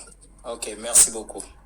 Son compte TikTok, c'est Kevin Le Lévite. Je ne sais pas si vous... D'accord. Oui, la suivante. Bonsoir, Chocolat des filles. Moi, je monte pour donner un témoignage que les ancêtres existent et qu'il y a des preuves et qu'ils font des miracles. Moi, il y a quelque chose qui m'est arrivé dans ma vie, c'est que 9 ans plus tard, j'étais envoûtée et 9 ans plus tard, mes ancêtres, pendant mon éveil spirituel, sont venus et ils m'ont parlé en rêve. Ils m'ont dit, la personne qui m'avait envoûtée, ils m'ont montré donc le vêtement que la personne avait utilisé. Ils m'ont purifié et ils m'ont dit de ce que je dois faire physiquement également. La purification que je dois faire physiquement également. Je n'ai n'étais pas du tout au courant de ce qu'elle avait fait. Je n'étais pas du tout, je ne connaissais rien de la tradition. Et c'est quand mon éveil a commencé spirituel que les ancêtres sont venus et m'ont montré. Ils m'ont dit en détail les choses qu'elle a fait et j'étais sidérée. Alors c'est pour la personne qui est descendue, le monsieur qui est descendu et qui il n'est pas au courant, mais je pense que ses ancêtres l'ont envoyé vers vous pour lui réveiller encore, pour lui montrer que la personne qui était venue, ce n'est pas Jésus, mais que ce sont ses ancêtres. Oui. Voilà, c'est mon témoignage. Merci. Merci beaucoup. Merci beaucoup, ma soeur. Que les ancêtres vous bénissent et vous guident. Merci à vous aussi. Oui, Eben. Bonsoir. Moi, je vais faire un témoignage déjà aussi par rapport aux ancêtres. Moi, je suis arrivée ici à Oyem avec ma maman parce que ma tante avait fait un rêve où mon défunt papa disait qu'il fallait que je vienne ici. Étant donné qu'il est enterré dans la maison de à côté de la maison de sa sœur qui est pasteur. Donc, lorsque je suis arrivée à Oyem, automatiquement, la relation avec ma maman s'est brisée. C'était vraiment plus ça. C'était vraiment chien et chat. Donc, c'est comme ça que mon frère, il se révolte maintenant contre l'église parce qu'en réalité, mon papa, il était décédé parce qu'il disait que Jésus allait le guérir, qu'il fait des jeûnes, il prend pas les médicaments, Jésus allait le guérir. Et l'année dernière, mon frère, il est très actif sur votre page. On n'est que 2 déjà, chez papa. Il a décidé de couper les ponts avec les églises complètement. On était tous contre lui. Et puis après, il m'a envoyé un message en janvier. Le message m'a touché. J'ai décidé de suivre directement mon conjoint. En même temps, quelques semaines comme ça, je suis tombée sur le message d'un TikToker qui enseignait comment prier en fait avec les ancêtres. J'ai fini de faire la prière. J'ai été choquée le matin, j'ai pleuré devant ma mère s'asseoir et puis de me dire je te bénis.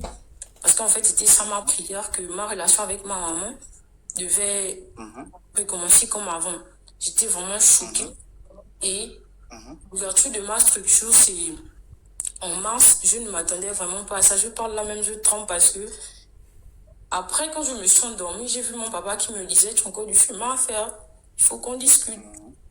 Donc du coup, j'ai mis les larmes aux yeux, beaucoup de larmes. Et j'ai dit ça à ma maman que mais est-ce que tu sais ce que j'ai fait la nuit? Je savais pas, je croyais même pas. Je me disais que c'était peut-être du mensonge. Mais j'ai fait cette prière-là avec le cœur.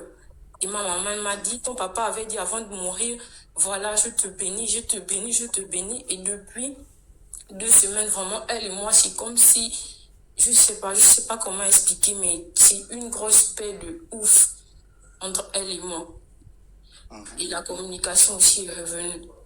En même temps, je tenais aussi à vous dire que j'ouvre la structure Afrique Bao le 21 mars à Oyem et j'avais rédigé une demande, mais je ne sais pas par où vous donner la demande, donc l'invitation.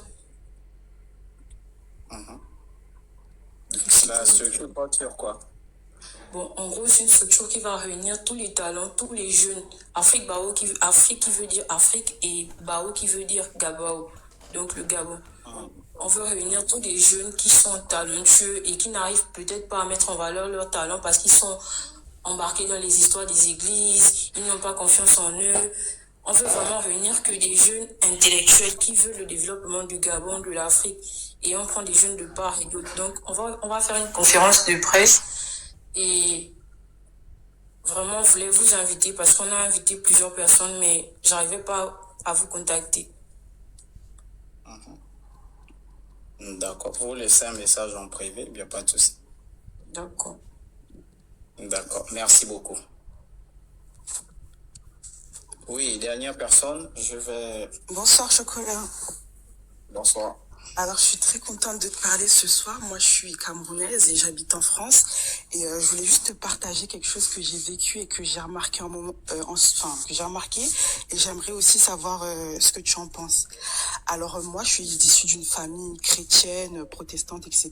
Et en grandissant avec mes frères, etc., on est sortis de là parce qu'on s'est rendu compte que ça n'allait pas avec ce que nos parents nous inculquaient. Parce que d'une part, ils sont chrétiens, mais quand on parle en langue, on invoque toujours les ancêtres, il y a la libation, etc. Et quand on lisait la Bible, à chaque fois, il disait que c'était pas bien d'invoquer ses ancêtres. Et moi, ma mère et même mon père, ils m'ont toujours dit invoque tes ancêtres. Mais quand je lis la Bible, je vois le contraire. Et du coup, il y avait ce conflit et ça me faisait beaucoup peur puisqu'on disait que c'était pas bien, c'était démoniaque. Même le fait de faire les médicaments et tout, c'était démoniaque. Pourtant, moi, mes parents, c'est ma référence, c'est mon exemple, etc. Du coup, c'est comme ça qu'avec ma famille, enfin avec mes frères en tout cas, on est sortis du christianisme, etc. Et j'ai remarqué que mes frères, en tout cas, ils sont rentrés dans un courant qui était très rationaliste. C'est-à-dire, est-ce que c'est prouvé scientifiquement? Si c'est pas prouvé scientifiquement, je peux pas adhérer, etc. Sauf que moi, je me sens pas dans ce courant-là rationaliste parce que j'ai l'impression que c'est très européen et que c'est très pour ces personnes-là. Moi, je suis beaucoup dans ma culture, etc. Et on a eu cette petite discussion avec mes frères. Moi, on est chacun, on s'accepte un petit peu comme on est. Il y a pas de souci. Ils connaissent mes positions, je connais les leurs. Mais ils m'ont posé cette question. Ils m'ont dit, est-ce que toi, tu pourrais circonciller ton fils? Je dis oui. Et il me dit, mais pourquoi tu répéterais cette culture alors que tu connais pas les fondements, alors que c'est prouvé que ça fait du mal à l'enfant, qu'il perd il perd du plaisir, etc., etc. Et puis moi, je leur dis, rien que pour l'hygiène, c'est important de circoncis. Et moi, je sais que je fais mes recherches, etc. Et on m'a dit que c'est aussi que, en tout cas, mon père m'a dit que avant, ils passaient une semaine entre jeunes hommes et on leur apprenait ce que c'était d'être un homme, etc. Et qu'à la fin, on tuait un coq pour eux et qu'on les circoncisait et que c'était vraiment ce qui différenciait un homme d'une femme. Et puis ils me disent, mais de nos jours, si tu parles juste d'hygiène, enfin, on peut se nettoyer tout en étant toujours pas circoncis, etc. Et puis ils me disent, mais enfin, ça me fait un peu peur le mouvement dans lequel tu es parce que tu répètes des trucs comme quand tu étais chrétienne, tu répètes ce qu'on t'a appris sans vraiment comprendre les fondements, etc. Et eux, vraiment, il leur faut des preuves scientifiques, etc. pour adhérer. Et moi, je suis pas du tout dans ça. Et c'est ce que j'ai remarqué. Du coup, je voulais juste partager ça avec toi, ce que tu en penses, etc. Mais un Africain qui dit il lui faut les preuves scientifiques, tout ça, là, ce sont des Africains qui sont perdus. Ce sont des Africains. La France, c'est un mauvais pays en termes de spiritualité parce que vous prenez tout, n'importe quoi. Voilà. Donc, ce qu'il faut comprendre, c'est que quelqu'un qui marche, un homme spirituel, pas un homme religieux, un homme spirituel ne marche pas avec ce qu'on appelle le rationalisme. Non, l'homme spirituel marche avec ce qu'on appelle des expériences. Ce sont les expériences qui constituent le fondement. Même la sagesse. Quand tu vois un homme, il peut s'asseoir, donner des conseils à ses enfants sur le mariage. Ce n'est pas la rationalité.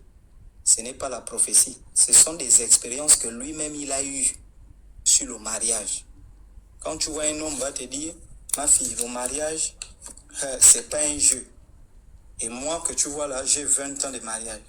C'est-à-dire que si la personne commence à te parler des choses qu'on fait dans le mariage, les choses qu'elle vit dans le mariage, les sacrifices qu'il faut faire dans le mariage, en fait, tu ne peux pas, tu auras du mal à croire.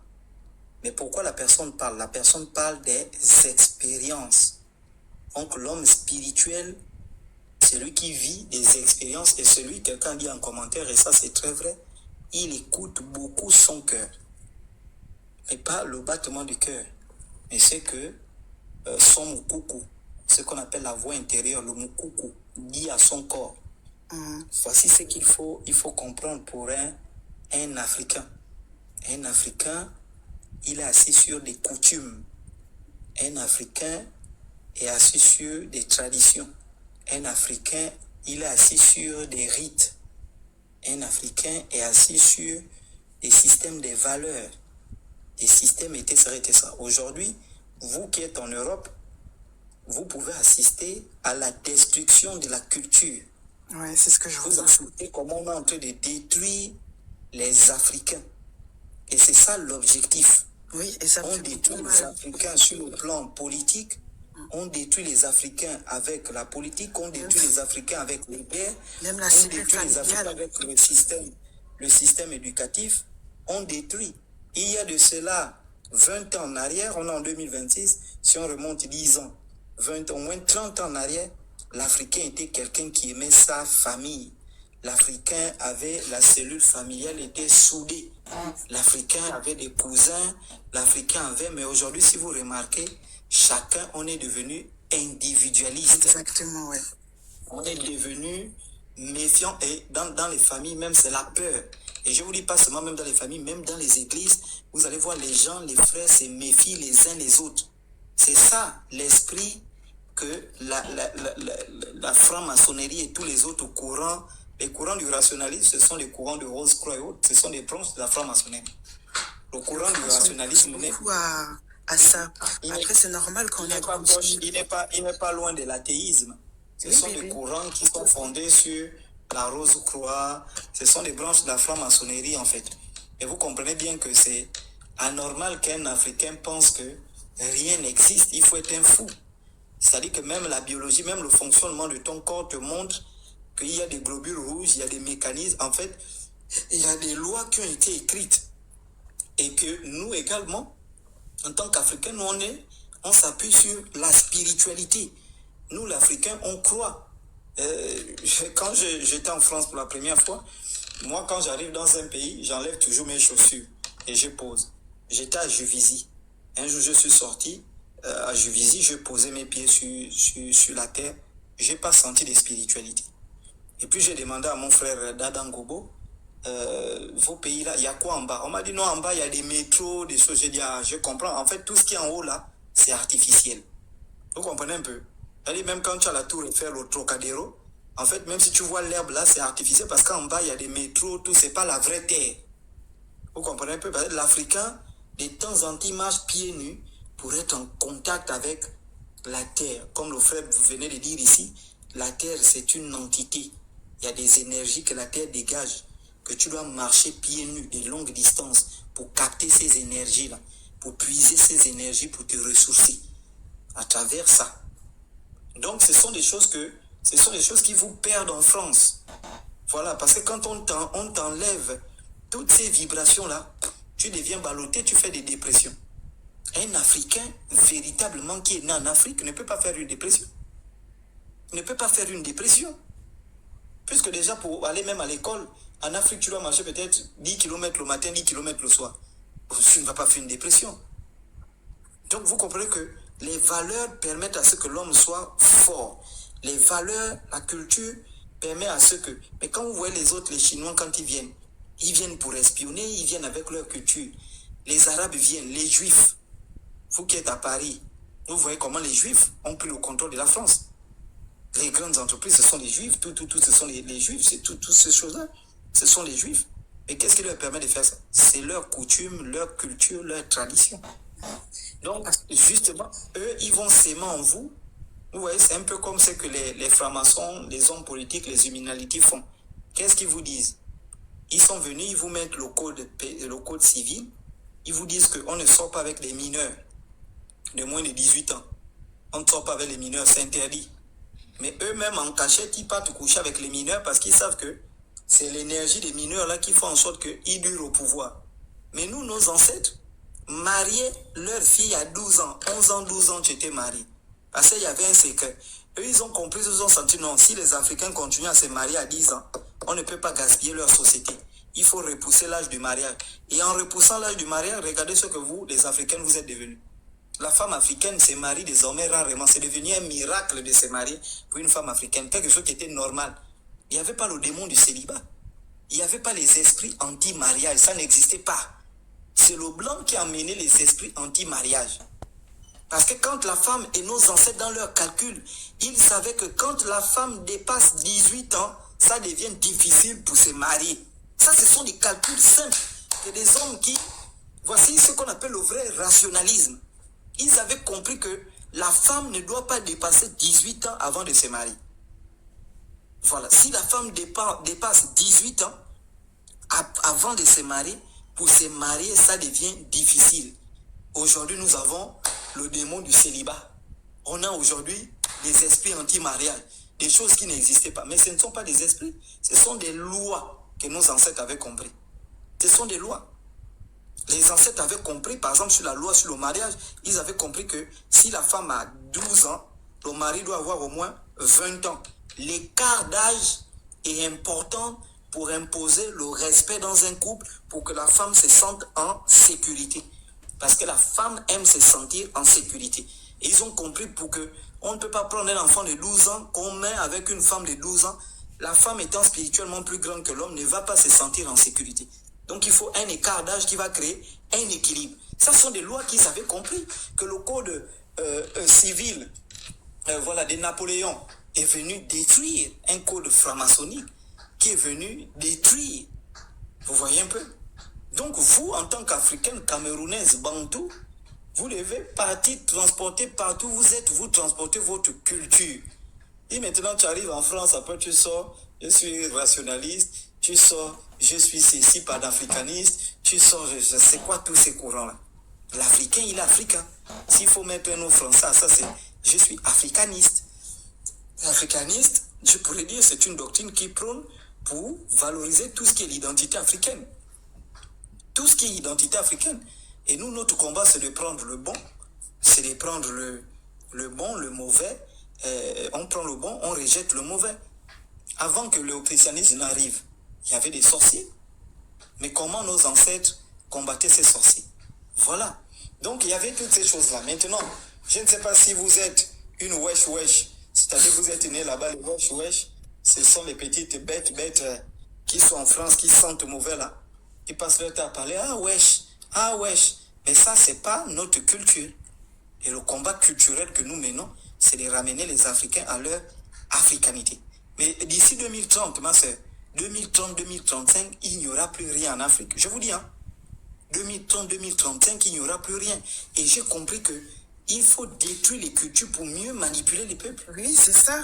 Parce qu'en fait, ils veulent qu'on soit tous pareils pour qu'il n'ait plus rien qu'on n'ait plus rien à quoi se rattacher et que tout ce qu'ils vont nous faire passer par la tête, on va juste suivre parce qu'on n'a plus notre identité.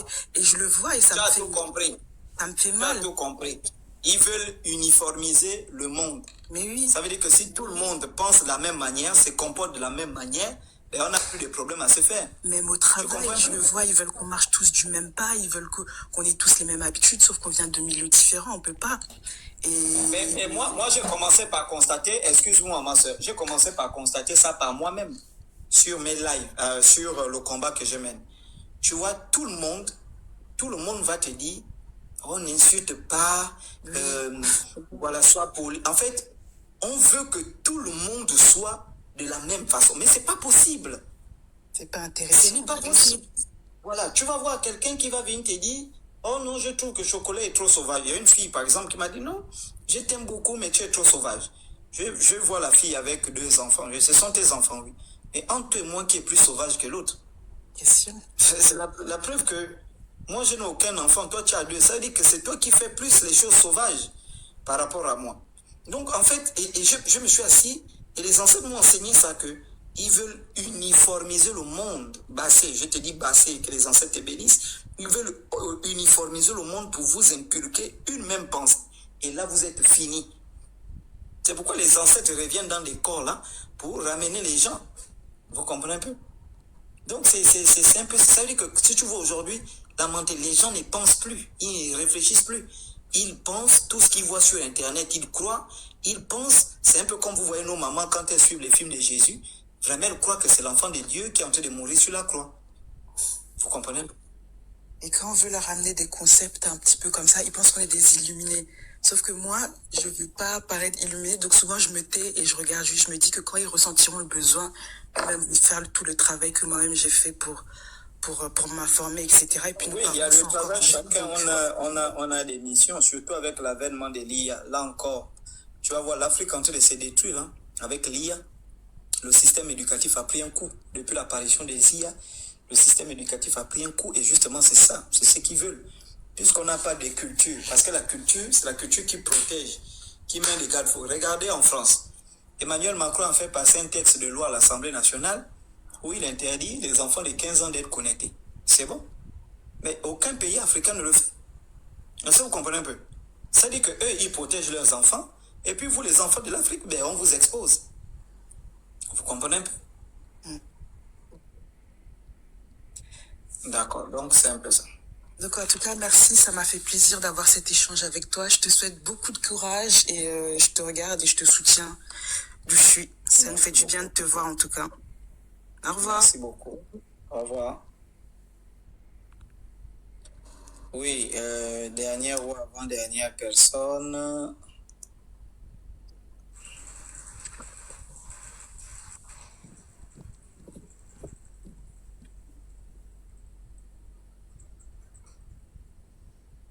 Oui, c'est qui?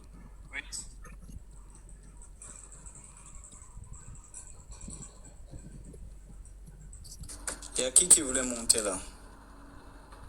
Oui, quelqu'un dit il a un témoignage. Ton témoignage, c'est sur quoi? Tu témoignes sur quoi?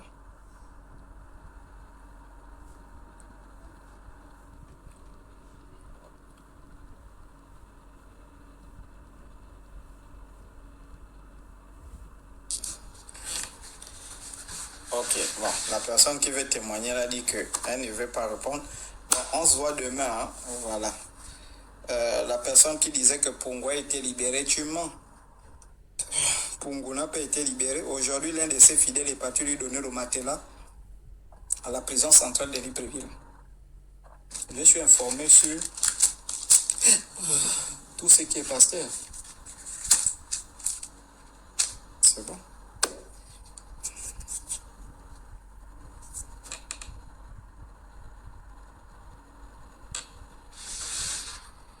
Ouais, je vais organiser un live sur les témoins de Jéhovah.